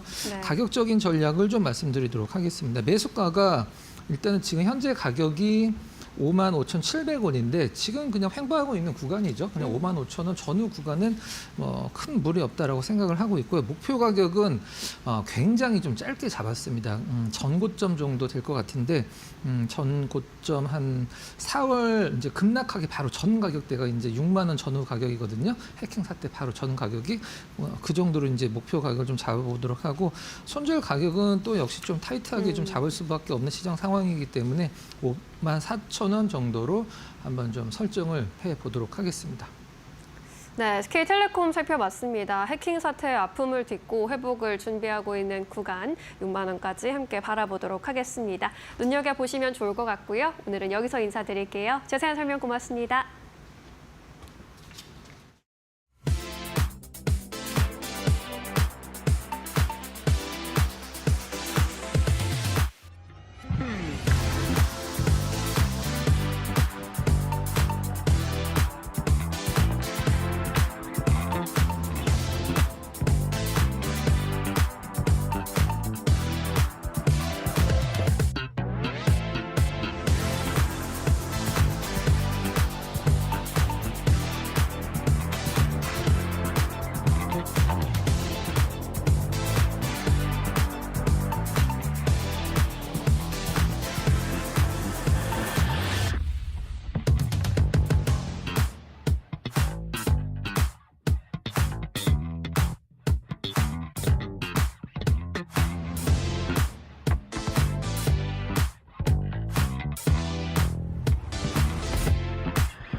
네, 시장 3시 구간 지나가고 있습니다. 키워드 통해서 시장 흐름들 같이 한번 체크해 보시죠.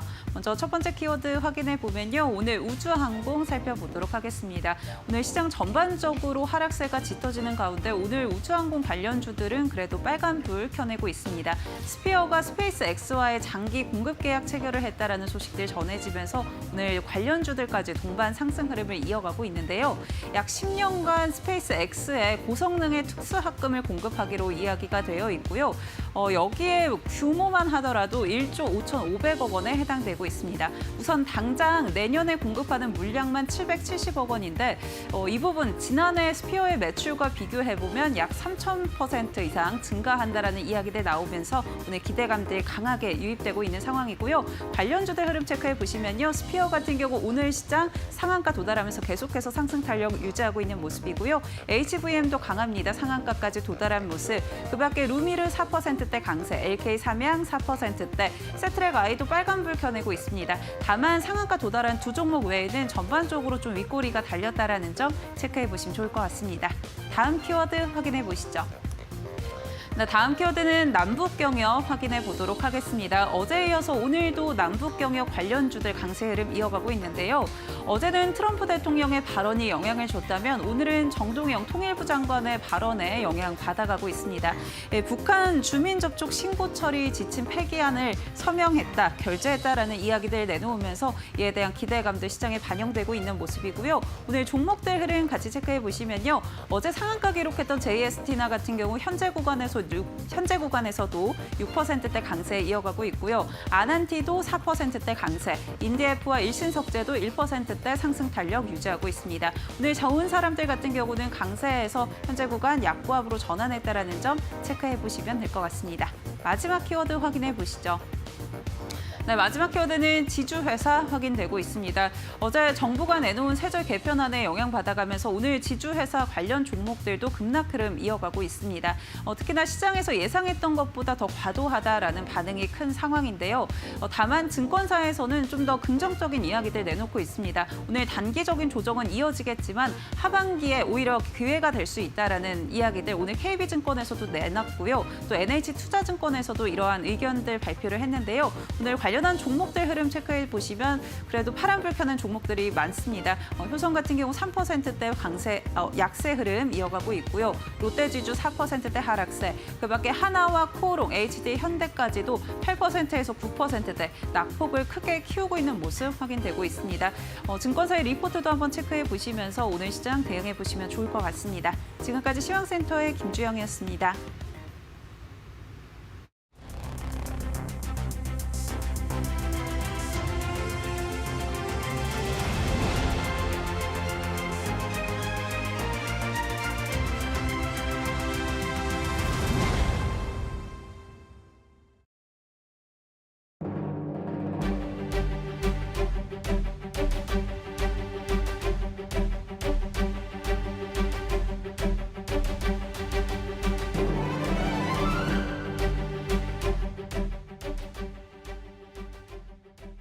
성주원 기자의 취재 현장으로 이야기 이어가 보도록 하겠습니다. 오늘도 이데일리 법조팀 성주원 기자와 함께 법과 관련돼서 이슈가 있는 기업들의 이야기 한번 나눠보도록 하겠습니다. 인사 먼저 나누겠습니다. 안녕하십니까? 안녕하십니까? 네, 반갑습니다. 오늘도 두 가지 이슈에 대해서 다뤄보도록 할 텐데요. 먼저 첫 번째로는 우리나라의 미래 먹거리 산업과 관련돼서 굉장히 아찔한 소식이 있었다라는 이야기입니다. 2차 전지 핵심 기술이 해외로 유출될 뻔한 사고가 있었다고 하는데 저도 기사로 보긴 했거든요. 네, 깜짝 놀랐습니다. 어떠한 이야기일까요? 네, 우리나라가 이제 글로벌 시장에서 선도하고 있는 분야 중에 이제 2차 전지가 대표적인 분야라고 할 수가 있는데 이 2차 전지 분야의 핵심 기술을 해외 경쟁 업체에 통째로 넘기려던 대기업 전직 팀장 등이 이번 주에 재판에 넘겨졌습니다. 특히 이제 유출될 뻔한 기술 중에는 정부가 지정한 국가 첨단 전략 기술까지 포함된 것으로 확인돼서 좀 충격적인 소식이라고 말씀드릴 수가 있는데 다행히도 국가정보원과 특허청 그리고 검찰 등 관계기관의 발빠른 공조로 인해서 실제 유출 직전에 그 유출을 막을 수가 있었습니다. 자칫 수십조 원의 국부 유출로 이어질 뻔한 사건이었는데 그 전말을 좀 설명을 해드리겠습니다. 네, 알겠습니다. 그렇다면 그 팀장이 빼돌리려고 했었던 기술이 구체적으로 어떤 내용인지도 좀 들어보고요.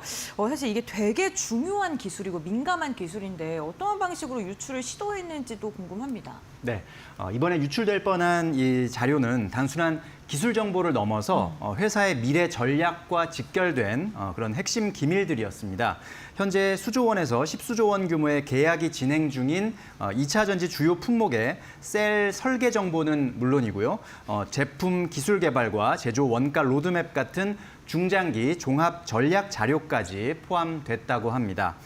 범행 수법은 또 의외로 생각보다 고전적이었는데 퇴사를 결심한 전직 팀장 A씨가 자택에서 그 회사 업무용 노트북으로 보안이 설정된 가상 PC에 접속한 뒤에 자신의 휴대전화 카메라로 PC 화면을 일일이 촬영하는 그런 방식을 사용했다고 합니다.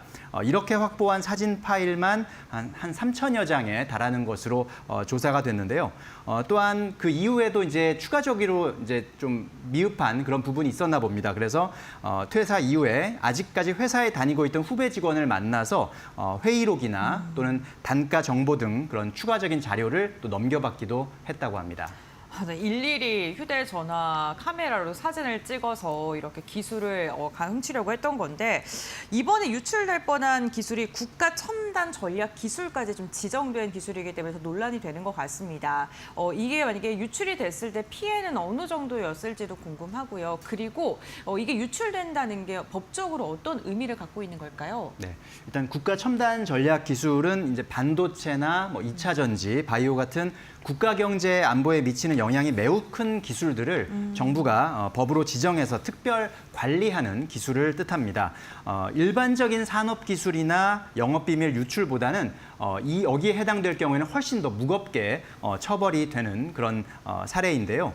이번 사건에서 산업통상자원부가 이 A씨가 빼돌린 자료 중에 일부를 국가 첨단 전략 기술로 공식 확인을 하면서 검찰로서도 이 범죄의 중대성이 이제 확인이 된 것이고 그래서 A씨를 구속하게 된 결정적인 계기가 되기도 했습니다.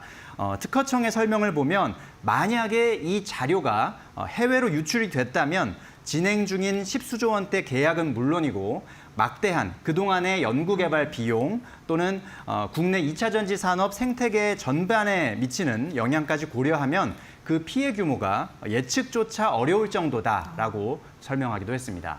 네, 정말 많은 사람들의 시간과 돈이 들어서 이렇게 기술을 우리가 주도할 수 있는 산업으로 2차 전지를 이끌었는데 이게 유출될 뻔한 아주 심각한 일이었습니다. 그렇다면 이번 사건이 여러 기관에서 긴밀하게 협조를 하고 움직여서 유출 직전에 막을 수 있게 된 것인데 어떻게 좀 포착을 하고 막을 수 있었던지도 궁금하거든요. 네, 이번 사건은 이제 기술 유출 범죄에 대응하는 우리 뭐 정부 기관들, 네. 수사 기관들의 유기적인 공조 체계가 빛을 발한 그런 모범 사례로 꼽을 수 있는 그런 사건이라고 말씀드릴 수가 있는데 일단 첫 번째 단서는 국가정보원 산업기밀보호센터에서 나왔습니다. 국정원이 A씨의 혐의에 대한 첩보를 일단 입수를 했고 그래서 특허청에 기술디자인 특별사법경찰, 즉 기술경찰에 전달을 했다고 합니다. 이 기술경찰에서는 이 첩보를 바탕으로 즉각 수사에 착수를 했고요. A씨의 주거지를 압수수색하는 과정에서 3천여 장의 앞서 말씀드렸던 그 3천여 장의 사진 파일 등 결정적인 증거들을 확보할 수 있었습니다. 그 이후에 이제 검찰로 넘어가서 대전지검의 이 대전지검 같은 경우는 또 특허청이 또 대전에 있고 대전지검은 중점검찰청으로 지정이 되어 있습니다. 그러니까 이런 기술 유출 범죄나 산업 영업 비밀 이런 것들을 좀 중점적으로 수사할 수 있는 전문 인력들을 좀 배치해 놓은 그런 중점청인데 이 대전지검의 특허범죄조사부와 공조해서 공범들의 역할을 밝혀냈고 또 아까 말씀드렸던 대로 산업통상자원부로부터 이게 국가 첨단 전략 기술이다라는 공식 확인을 받아내면서 결국 범죄의 중대성이 인정이 됐고 그로 인해서 그 A씨를 구속할 수 있었고 또 구속 기소로 이어지게 된 것입니다. 이렇게 한 국가기관의 첩보에서 시작된 것이 뭐 기술 수사, 또 법률 판단, 또 기술 판정이라는 그런 여러 전문 기관들의 협력을 통해서 신속하게 처리된 그런 결과라고 볼 수가 있겠고 또 지금까지 말씀드린 것은 이제 수사 단계에서의 어떤 성과들을 좀 설명을 드렸는데 단지 수사 기관이나 수사 단계에서만 이렇게 기술 유출 범죄를 좀 엄단하려는 노력을 기울이고 있는 것이 아니라 법원에서도 지금 이 기술 유출 범죄에 대해 상당히 엄단하기 위해서 좀 신경을 많이 쓰고 있는 것이 느껴집니다. 뭐 이 사건뿐만 아니라 최근에 이제 있었던 판결을 보면 이제 그 핵심 기술, 핵심 그 영업 비밀을 중국으로 빼돌려서 이직을 하려던 그런 그 카메라 모듈 장비 업체의 그 전직 임원 사례가 있었는데 그 재판이 현재 진행 중이거든요. 근데 1심에서는 이제 징역 2년에 집행유예 3년, 그러니까 징역형 집행유예를 선고했던 사건이었는데 항소심 판단이 이제 이번 주에 나왔는데요. 항소심 재판부는 상당히 엄하게 이 피해 회사의 피해가 너무나 막대해서 기술 경쟁에 좀 우위를 잃을 수 있는 그런 피해가 있었기 때문에 좀 더 엄하게 처벌해야 된다 해서 집행유예 부분을 빼고 징역 2년의 실형을 선고했던 그런 또 사례도 전해지고 있는 만큼 뭐 수사기관과 법원에서 상당히 또 기술 유출 범죄에 대해서 상당히 엄하게 지금 바라보고 있는 상황이라고 말씀드릴 수 있겠습니다. 네, 자칫하면 값을 매길 수조차 없는 우리나라 2차 전지 관련된 기술력이 해외로 유출될 뻔했습니다. 다행히 그 전에 지금 공조와 협조를 통해서 그 사건이 일단락되긴 했습니다만 기술 유출과 관련해서는 보다 더 엄중한 처벌이 좀 필요하지 않을까 이런 생각도 듭니다. 네, 이렇게 첫 번째 이슈 마무리하도록 하고 다음 소식 이어가 보겠습니다. 김건희 여사 특별검사팀과 관련된 내용을 들어보고자 하는데요. 특검의 수사 범위가 주가 조작 의혹을 넘어서서 국내 굴지 대기업 중에 하나인 현대건설까지 확대할 조짐을 보이고 있다고요? 네, 그렇습니다. 이번 주에 더불어민주당 전현직 의원들이 김건희 여사 특검팀에 현대건설과 관련된 중대한 의혹에 대한 수사를 공식적으로 요청하는 그런 기자회견을 열기도 했습니다. 핵심은 현대건설이 윤석열 전 대통령의 한남동 관저 리모델링 공사를 사실상 뇌물성으로 제공하고 그 대가로 10조 원이 넘는 대규모 국책 사업인 가덕도 신공항 건설 사업을 특혜로 수주했다라는 의혹을 제기한 겁니다. 특검법에 규정된 수사 대상에 대통령 관저 이전 관련 의혹이 포함되어 있는 만큼 특검이 이 사건을 본격적으로 들여다볼지 여부에 또 재계와 법조계의 이목이 쏠려 있습니다. 관저 공사와 가덕도 신공항 건설 수주가 좀 맞교환되는 그런 거래가 있었다라는 의혹이 나오는 건데 그렇다면 민주당이 이렇게 주장하는 그 근거가 있을 것 같거든요. 어떤 근거일까요? 네, 의혹의 핵심은 역시 일종의 대가성 거래라는 것입니다. 네. 민주당은 현대건설이 2022년 당시에 약 11억 원 규모로 추정되는 한남동 관저 리모델링 공사를 진행하면서 공사비의 상당 부분을 대납하거나 무상으로 제공했다라고 주장하고 있습니다. 그리고 그 대가로 총 사업비가 10조 5천억 원에 달하는 가덕도 신공항 부지 조성공사 사업자로 선정되는 과정에서 특혜를 받았다는 것인데요. 실제로 가덕도 신공항 입찰은 4차례나 유찰된 끝에 경쟁 입찰이 아닌 수의 계약으로 전환이 됐는데 이 과정에서 사실상 현대건설 외에 다른 대형 건설사들의 참여가 어려운 그런 조건이 붙었다는 점, 이런 점들이 그런 대가성 거래가 있었던 것 아니냐는 근거로 제시되고 있습니다. 네, 현대건설이 수주를 맡을 수밖에 없게 조건이 이루어졌다라는 것인데 그렇다면 공사비 대납 의혹을 뒷받침할 만한 그런 구체적인 정황이나 근거가 있을까요? 네, 최근에 언론 보도를 통해서 조금 관련된 내용들이 조금 드러나고 전해지고 있는 그런 부분이 있습니다.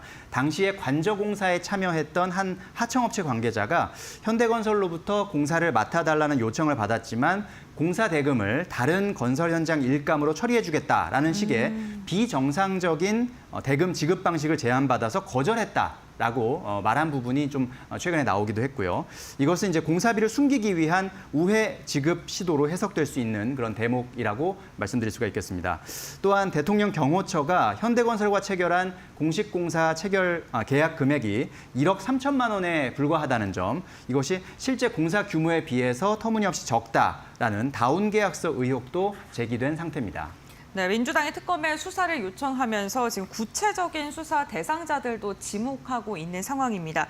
앞으로 특검 수사가 어떻게 진행될 것으로 전망되고 있는지 그리고 현대건설 측의 입장은 어떠한 입장인지도 말씀해 주시죠. 네, 일단 민주당은 수사 요청서를 통해서 윤석열 전 대통령 부부를 비롯해 당시 대통령 경호처장 또 현대건설 전직 또 현직 대표이사 그리고 정의선 현대차그룹 회장까지 폭넓게 수사 대상자로 지목을 했습니다.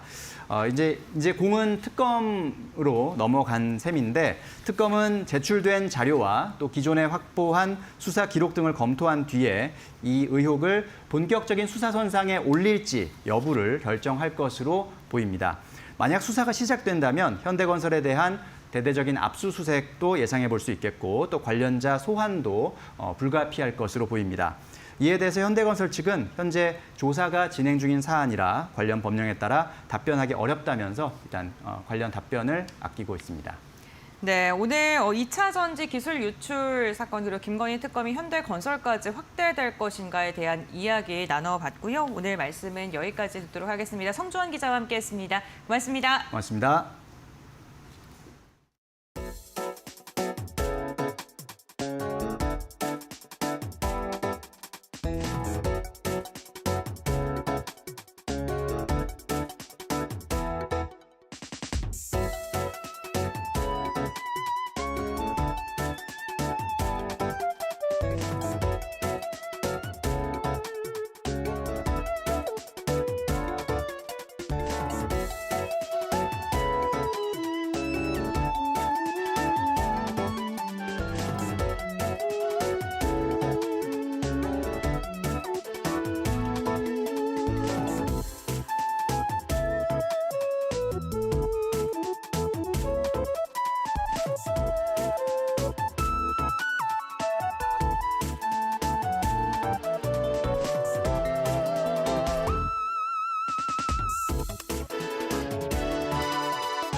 정부가 양도소득세 대주주 기준을 50억 원에서 10억 원으로 강화하는 세제 개편안을 발표하자 개인 투자자들의 반발이 거세지고 있다. 양도소득세 기준 변경을 반대하는 국민청원은 공개 하루 만에 1만 명이 넘는 동의를 받으며 빠르게 확산되고 있다. 국회 국민동의 청원은 한 달 내 5만 명 이상 동의 시 상임위의 안건이 자동 회부된다. 정부는 윤석열 정부에서 50억 원으로 상향했던 대주주 기준을 다시 10억 원으로 낮췄다. 이에 따라 연말 회피 매물이 코스닥을 중심으로 반복될 우려가 커지고 있다. 서울 아파트 평균 가격보다 낮은 대주주 기준에 대해 과도한 규제라는 비판도 나왔다. 한국주식투자자연합회도 국회 앞 시위에 나서며 코스피 5천은 허무맹랑한 구호가 될 것이라고 비판했다. 배당소득 분리과세는 기존 법안보다 요건이 까다롭고 최고세율도 높아 실망을 낳고 있다. 배당 성향 조건이 복잡하며 배당소득 3억 원 초과 시 세율이 최대 38.5%까지 올라 시장의 기대보다 정책 효과가 떨어질 것이란 지적이 나온다.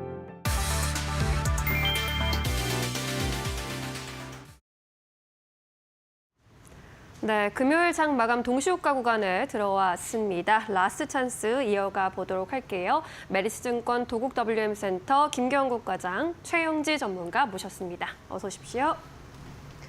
네, 8월의 첫 거래부터 시장이 크게 빠지고 있습니다. 코스닥은 4%까지 장중에 낙폭을 키우기도 했는데 오늘의 이 조정을 어떻게 해석해 봄직한지 이야기 들어보도록 할게요. 과장님께서는 오늘 어떻게 좀 해석해 보셨을까요? 네, 일단은 뭐 수급적으로도 이제 외국인 기관의 동반 양매도가 지금 나오고 있는 상황이고 전일 이제 세제 개편안을 두고 이제 시장의 불안한 심리가 이제 시장에 그대로 이제 반영되고 있다 이렇게 좀 보고 있습니다. 일단 특히 대주주 요건 같은 경우에 이제 10억으로 되돌리는 안건에 대해서 일단 시장이 상승 랠리에 찬물을 끼얹은 그런 모습이고요. 실제로 10월 2일부터 매도세가 상당히 좀 강해질 것으로 예상이 되고 있는 상황이 있습니다. 만약에 이번에 개편안대로 진행이 된다고 한다면 올해 하반기에 좀 부정적인 이슈가 될 것으로 보고 있고요.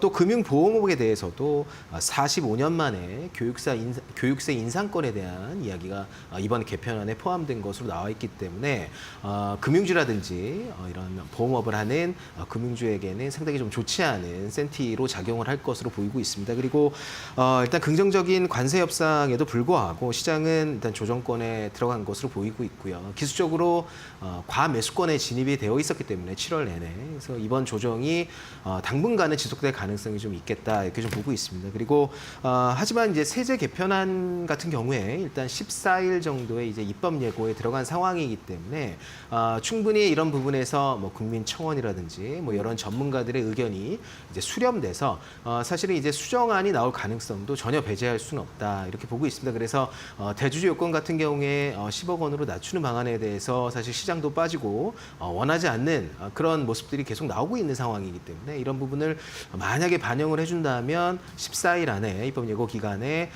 조금의 변화 여력도 그렇게 무시할 수는 없다 이렇게 좀 보고 있고요. 그리고 현재 상황에서 이제 종목 대응을 어떻게 해야 되는지 상당히 좀 예민할 것 같은데 일단은 8월 15일까지는 실적 시즌이 예정되어 있기 때문에 오히려 지금 시장 리스크보다는 사실은 종목에 집중하는 전략이 유효하다 이렇게 보고 있고요.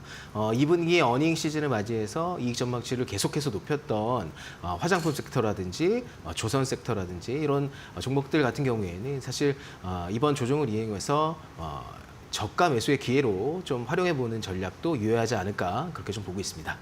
네, 세제 개편안에 대한 실망감이 큰 상황인데 그래도 수정안이 나올 가능성에 또 시장에 기대고 있기도 합니다. 15일까지는 2분기 어닝 시즌 이어진다라는 점에서 종목별로 잘 포커싱 해보시는 것도 중요하겠습니다. 최영주 전문가께서는 오늘 어떻게 좀 분석해 보셨습니까? 네, 이번 주 정말 중요했던 일정들이 많이 있었죠. 관세 협상에도 불구하고 이렇게 낙폭이 크게 나오고 있는데요. 아무래도 세제 개편에 대한 실망감이 반영되는 모습이었고 그동안에 워낙 과열권에 들어섰기 때문에 이런 작은 악재에도 불구하고 좀 민감하게 반응하는 장세다라고 생각하고 있습니다. 당분간은 저는 외국인과 기관 매도세가 지속이 될 가능성이 높다라고 판단을 하고 있는데 그런 가운데 이제 개인이 주도하는 장세가 나올 경우에는 아무래도 좀 주도하는 테마라든가 주도 섹터가 명확하게 나와주는 경우들이 많이 있습니다. 그런 만큼 이런 변동성을 이용해서 우리는 선별적으로 주도 테마를 잡는 게 가장 먼저가 아닐까라고 생각하고 있고요. 이 낙폭 또한 어느 정도 좀 반등 기간이 나올 수 있다고 판단을 하고 있는 가장 큰 이유는 상반기에 주도하지 못했던 반도체라든가 2차 전지 이런 좀 대형 기업들 위주로 호재성 이슈가 여전히 남아있기 때문입니다. 그러니 너무 불안해하지 마시고 이런 기회를 삼고서 오히려 좀 담아가는 전략을 짜보는 게 어떨까라고 생각하고 있고요. 이런 가운데 미국에서 반도체 관련해서 차익 실현 매물이 나오면서 미국도 약세 흐름을 보였습니다. 이런 부분들도 우리나라에 영향을 준 것으로 보이는데요. 무엇보다도 마이크로소프트의 호재 쪽에도 불구하고 반도체 종목들이 차익 실현 매물이 나왔었죠. 마이크로소프트의 경우에는 매출이 전년 대비 18% 증가를 했고요. 그중에서 애저 클라우드 쪽이 39% 증가하면서 AI라던가 AI 인프라에 대한 기대감이 커졌습니다. 요즘에 미국 증시 같은 경우에는 AI 관련해서 반도체 종목들도 잘 가기는 했지만 AI 데이터 센터라던가 인프라 관련된 종목들도 굉장히 부각이 되더라고요.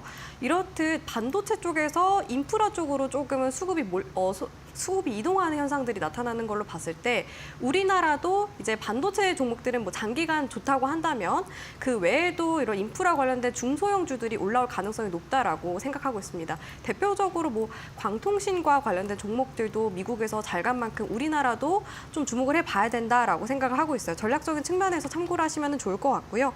그리고 오늘 같은 경우에는 이제 8월의 첫날이잖아요. 그런 만큼 7월에 수출이 발표가 됐습니다. 수출 전반이 증가하는 모습 보였고 특히나 저는 자동차 쪽 수출을 주목해야 된다라고 생각하고 있는데 자동차 수출이 전년 대비 8.8%나 증가를 했습니다. 관세 부과가 25%가 되는데도 불구하고 어느 정도 잘 방어했다라고 생각하고 있고요. 대미 수출은 조금 아쉬운 부분이 있지만 유럽연합 쪽에서 수출이 급격하게 증가를 했습니다. 특히 유럽연합 쪽에서는 최근 들어서 하이브리드나 중고차 위주로 수출이 많이 증가를 하고 있는 모습인데 이런 만큼 우리나라가 아직까지 자동차 수출을 잘 하는 걸로 봤을 때 이번에 관세 조율도 잘 됐잖아요. 그런 만큼 하반기에도 업황이 회복 국면에 접어들게 되면서 전반적으로 실적이 살아나지 않을까라고 생각하고 있거든요. 여전히 저는 자동차 관련된 종목들, 2차 전지 관련된 종목들 실적 찍히는 거 보고 나서 좀 접근해보는 게 좋겠다고 생각하고 있고 과거의 사례들로 봤을 때 자동차 관련된 종목들 중에서 부품주들이 굉장히 이 관세 이슈에 따라서 민감하게 반응했던 사례가 있습니다. 2018년 당시에도 트럼프 대통령 정부 당시 그때도 마찬가지로 이 관세 협상 타결 후에 부품주들이 민감하게 반응하면서 좀 급증세를 보였던 영향이 있었는데 아무래도 관세에 직접적인 타격을 받는 분야였기 때문입니다. 그래서 이번에도 관세율 조율이 원활하게 진행이 됐기 때문에 부품주들 위주로 좀 순환이 돌지 않을까라고 기대가 커졌다라고 말씀을 드리도록 하겠고요.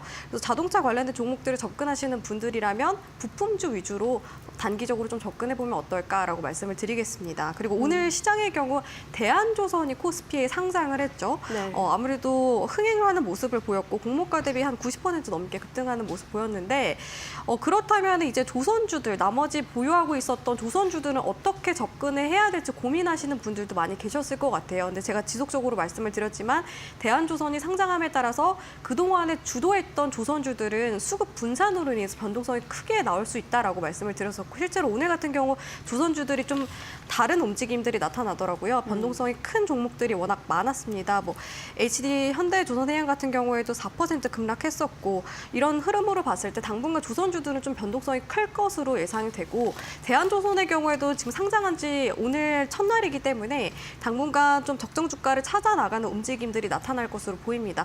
하지만 장기적으로는 뭐 조선업이 이번에 관세 협상에 있어서 굉장히 중요한 역할을 했던 만큼 업황 자체는 좋다라고 말씀을 드리겠고요.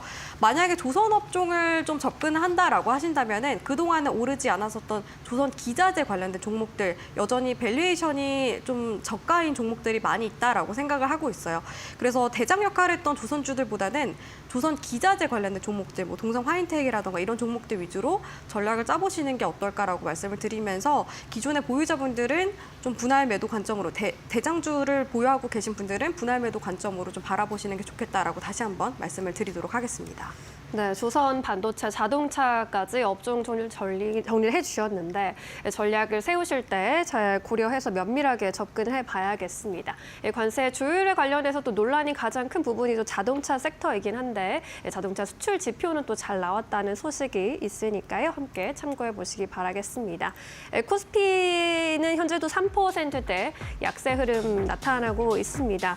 오늘 장 초반에 3,210포인트에서 줄곧 하락하는 모습이었고 오늘은 결국에는 4% 가까운 약세 마감 나올 것으로 보입니다. 전일 대비 126포인트 끌어내리는 모습입니다. 코스닥의 경우에는 4%대 약세 마감 나타날 것으로 보이네요. 712포인트까지 내려오고 있습니다. 코스피 200의 경우에도 4%대 약세 흐름입니다. 오늘 유가증권 시장에서 외국인과 기관이 동반 매도 우위, 기관이 또 1조 원 넘게 팔아치웠고요. 이 물량을 고스란히 개인이 담으면서 1조 6천억 원의 매수 우위 기록했습니다. 코스닥에서도 역시나 외국인과 기관의 동반 매도세 확인이 됐습니다. 반면에 개인이 2,500억 이상 순매수세 나타냈습니다. 삼성전자 3%대 약세 흐름 보이면서 68,900원 선에서 마감 기다리고 있습니다. 우리 시장 마감합니다.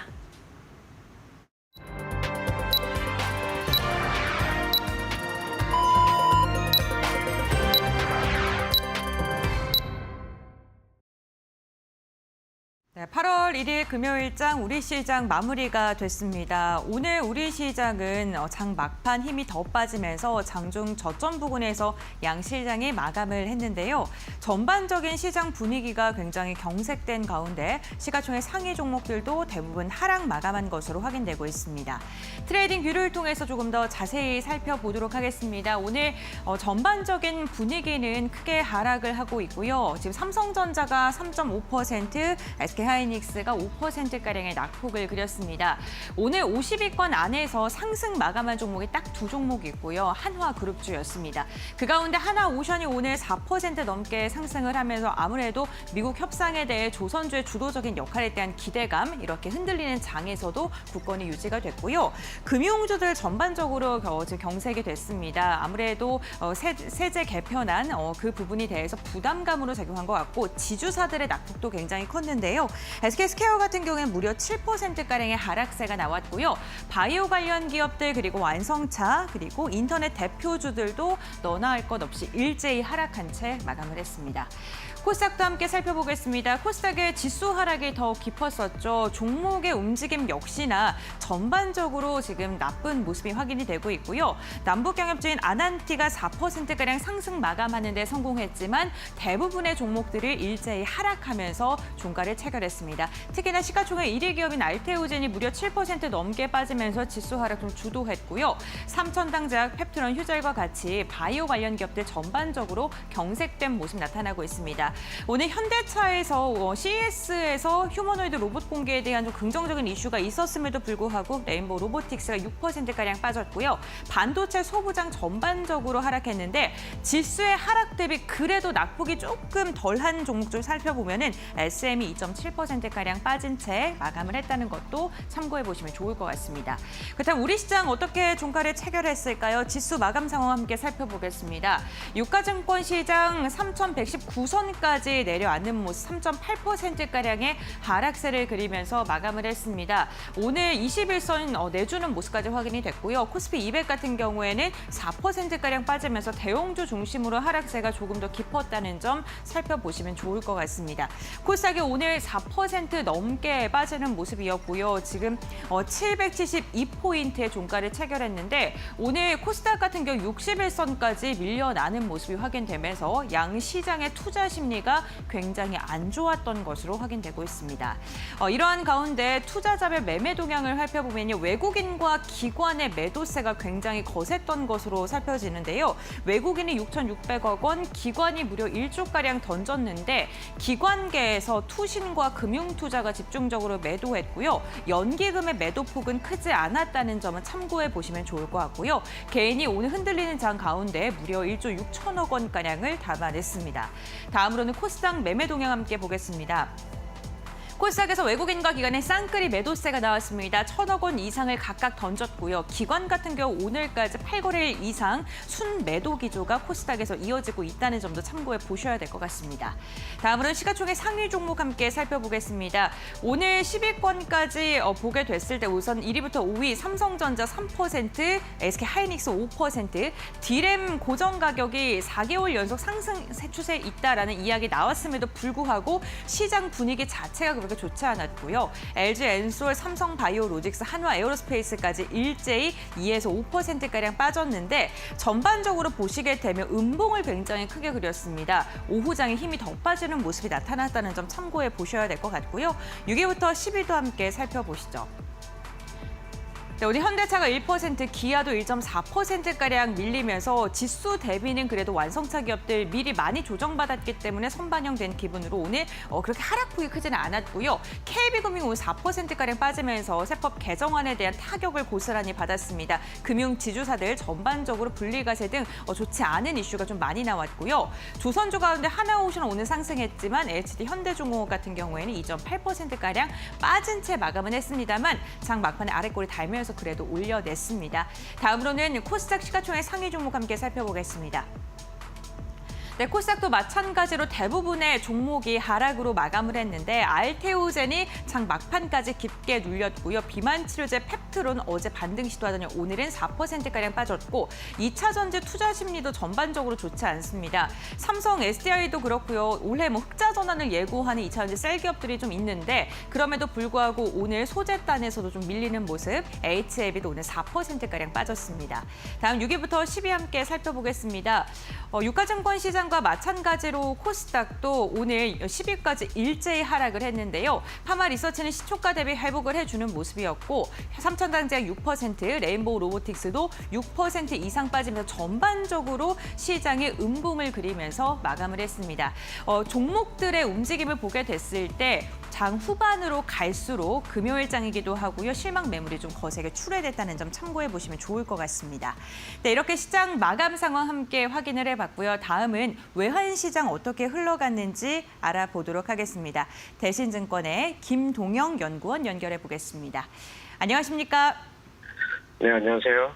네, 연구원님 오늘 좀 시장이 흔들리는데 환율적인 부분은 1,400원 웃도는 모습도 포착이 됐습니다. 오늘 동향 어떻게 흘러갔을까요? 네, 상당히 달러 강세 쪽으로 시장이 많이 움직였고요. 전에 우선 뉴욕 외환 시장에서는 밤사이 달러 인덱스 99.97, 100 근처로까지 가서 달러 강세 마감했습니다. 원달러는 1,393원 정도까지 상승해서 마감을 했었는데 우선은 근원 PC 물가지표가 전월 대비 0.3%, 전년 동기 대비 2.8%, 결국 2% 인플레이션 목표를 더 높게 계속 보이면서 5월 대비 동일 물가 상승세가 계속 지속되고 있는 것을 보여줬습니다. 이로 인해서 미국 금리 인하가 좀 요원해지면서 미국 금리와 밀접한 달러엔 환율이 많이 급등했고 거의 한 4개월 만에 150엔을 상회하면서 달러 강세를 부추겼습니다.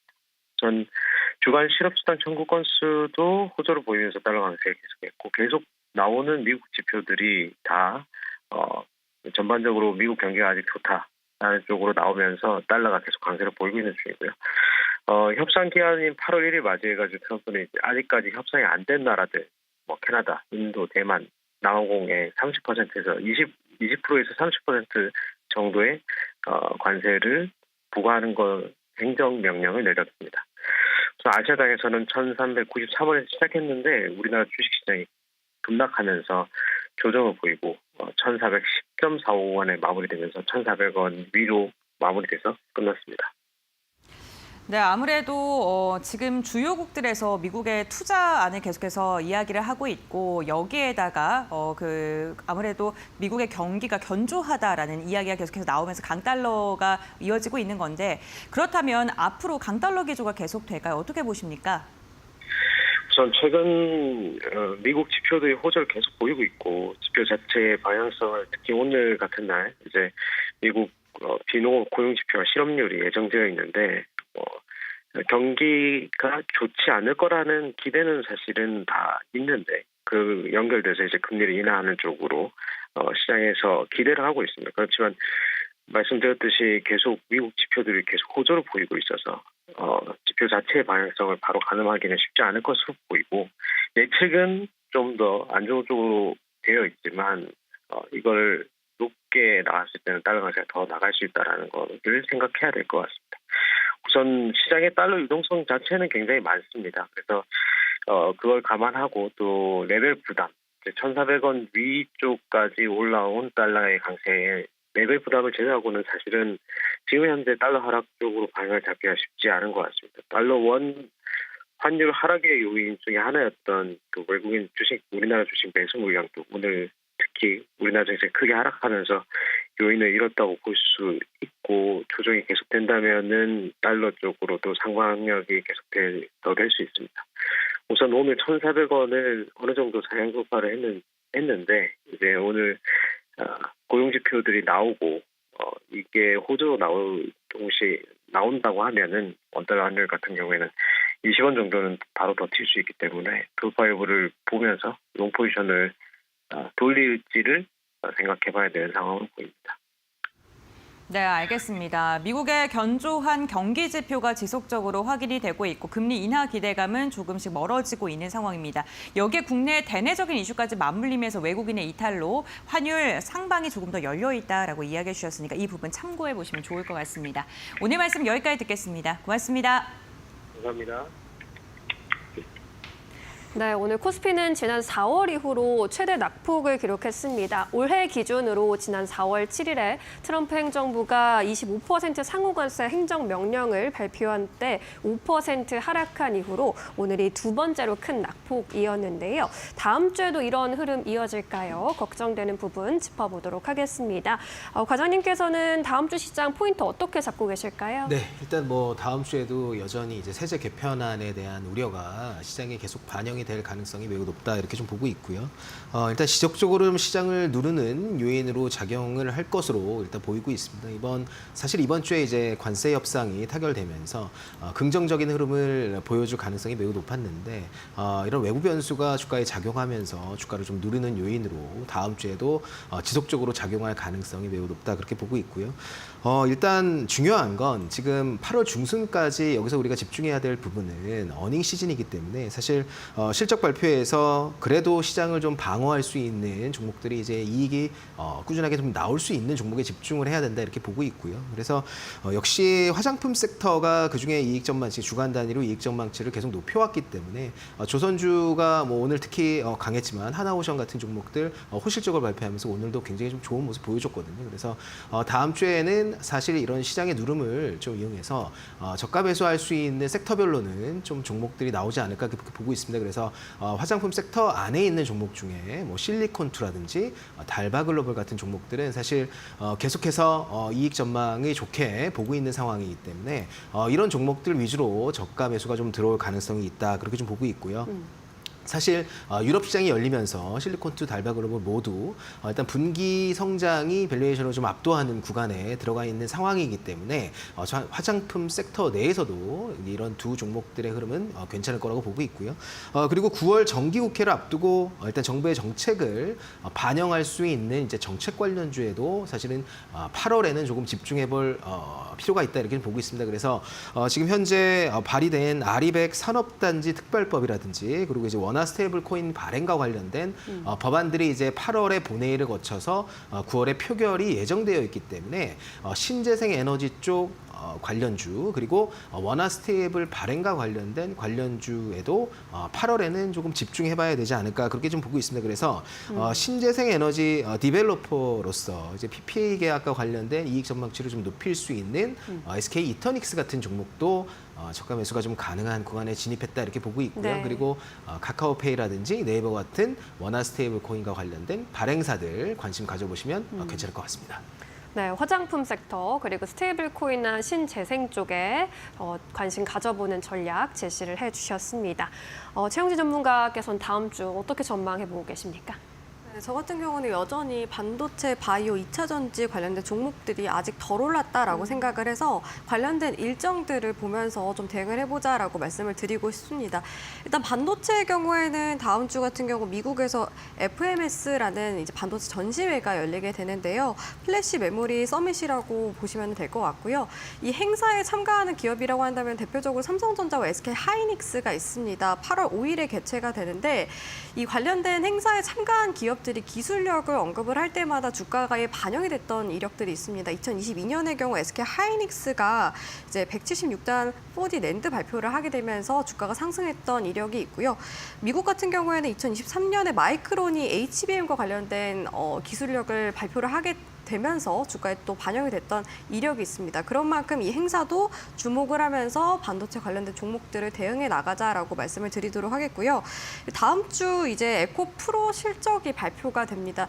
에코프로 전반적인 그룹주들이 이제 발표를 하는 상황인데 지금 2차 전지 관련된 종목들이 이제 바닥에서 조금씩 올라오고 있어요. 그런 만큼 이제 실적도 바닥을 찍고 반등할지 주시해 봐야 되는 시점이다라고 생각하고 있습니다. 특히나 요즘 같은 경우 유럽 쪽으로 2차 전지 점유율이 점점 높아지고 있는 상황이고요.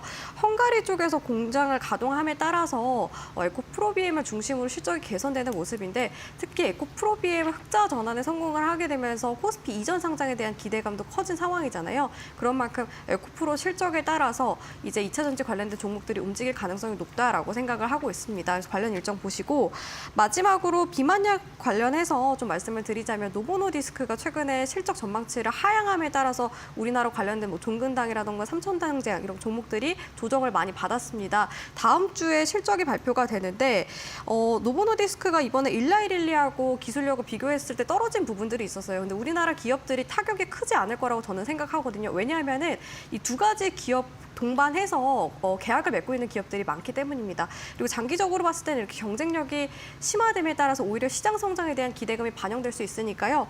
비만약 치료제 관련해서 변동성이 크더라도 너무 걱정하지 마시고 잘 이끌어 나가면 좋겠다라고 말씀드리도록 하겠습니다. 네, 반도체, 바이오 쪽, 특히나 이 비만 치료제 쪽이 이번 주에 좀 부침을 겪었는데요. 다음 주에 회복할 수 있기를 또 기대해 보도록 하겠습니다. 이제 다음 주에 주목해 볼 만한 종목으로 또 여쭤보도록 하겠습니다. 과장님 어떤 종목 집중하고 계실까요? 네, 일단 방금 전에 말씀드린 대로 이제 원화 스테이블 코인과 관련된 이제 법안 발의가 8월에는 예정이 되어 있기 때문에 이런 관련주들의 주목을 좀 해봐야 된다 이렇게 보고 있고요. 다날이라는 회사 가져와 봤고요. 일단은 다날은 코인 발행과 유통 그리고 결제와 정산이라는 단계를 일단은 경험해본 국내 유일의 업체입니다. 그래서 향후에 이제 글로벌 업체가 한국 진출 시 파트너사로 확보할 가능성이 매우 높은 종목 중에 하나이고요. 기존의 피지사들이 사용하는 이제 결제 라인을 통해서 온라인, 오프라인 동일하게 크립토 결제가 불가한 상황입니다. 그렇기 때문에 다날은 이미 결제 라인을 확보하고 있고 또 특허로 보호받고 있기 때문에 향후에 이런 부분이 부각될 가능성이 매우 높다 그렇게 보고 있습니다. 그래서 이번 법안과 관련된 수혜를 가장 크게 볼 수 있는 피지사라고 생각하고 있고요. 기술적으로도 오늘 주가가 좀 많이 빠졌고 월요일이면 저가 매수하기에 좀 충분한 가격대에 진입이 되어 있다 이렇게 보고 있습니다. 그래서 매수가는 현재가 추천드리도록 하고요. 목표가는 10,000원 그리고 손절 라인은 7,000원으로 잡아도록 하겠습니다. 네, 다날 목표가 10,000원까지 제시를 해주셨습니다. 잘 참고해 보시기 바라겠습니다. 전문가님께서는 어떤 종목 들고 오셨습니까? 네, 저는 KC텍을 준비를 해왔는데요. 반도체 전공정 관련된 종목이라고 볼 수 있습니다. 이 종목 같은 경우에는 CMP와 세정, 슬러리까지 공정 토탈 솔루션을 보유하고 있는 기업인데 장비랑 소재랑 동시에 공급하는 기업들이 많이 없기 때문에 고객사들 입장에서는 굉장히 좀 맞춤형 솔루션을 받을 수 있는 기업입니다. 이런 부분들이 기술력에 있어서 모멘텀으로 작용할 수 있다라고 보고 있고요. 그리고 이번에 실적 같은 경우에는 소재 중심으로 개선이 될 걸로 보이는데요. 매출액 같은 경우에는 전년 대비 34% 증가가 예상이 되고 영업이익도 23% 증가가 예상됩니다. 그런 만큼 실적 모멘텀도 갖고 있다라고 말씀을 드리도록 하겠고요. 최근 들어서 디스플레이 쪽에서 부분은 조금은 아쉬운 모습이었어요. 아무래도 업황 자체가 좋지 않기 때문에 올해 들어서 많이 감소를 한 모습인데 전년 대비 54% 정도 급감할 것으로 보입니다. 이런 부분들이 이미 주가에 선반영된 만큼 오히려 저점 매수의 기회로 바라보시면 좋겠다라고 말씀을 드리겠습니다. 목표가 같은 경우에는 33,600원으로 제시를 해드리겠고요. 손절가는 24,300원으로 말씀드리도록 하겠습니다. 네, KC텍에 대한 의견 주셨습니다. 목표가 33,600원 꼭 기억해 보시기 바라겠습니다. 자, 어려웠던 오늘장 이제 다음 주 시장 한마디 요청해 보겠습니다. 과장님 어떤 의견 주시겠어요? 네, 다음 주 이제 추가적인 조정을 공략해서 이제 저가 매수로 한번 대응해 보자 이렇게 좀 말씀드리도록 하겠습니다. 네, 좋습니다. 전문가님께서는 어떤 의견 주시겠습니까? 네, 저도 동일한데요. 조정은 공포가 아니라 기회다라고 말씀드리도록 하겠습니다. 네, 두 분 의견 잘 취합하셔서 다음 주에도 현명한 대응해 보시길 바라겠습니다. 여기서 인사드릴게요. 고맙습니다.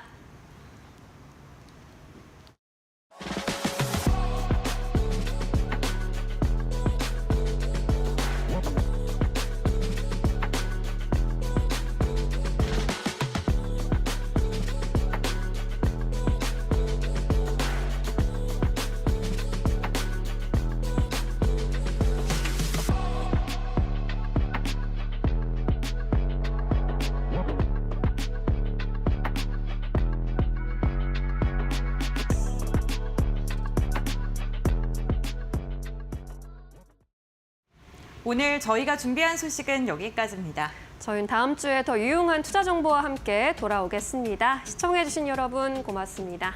마감은 언제나 파이널 샷.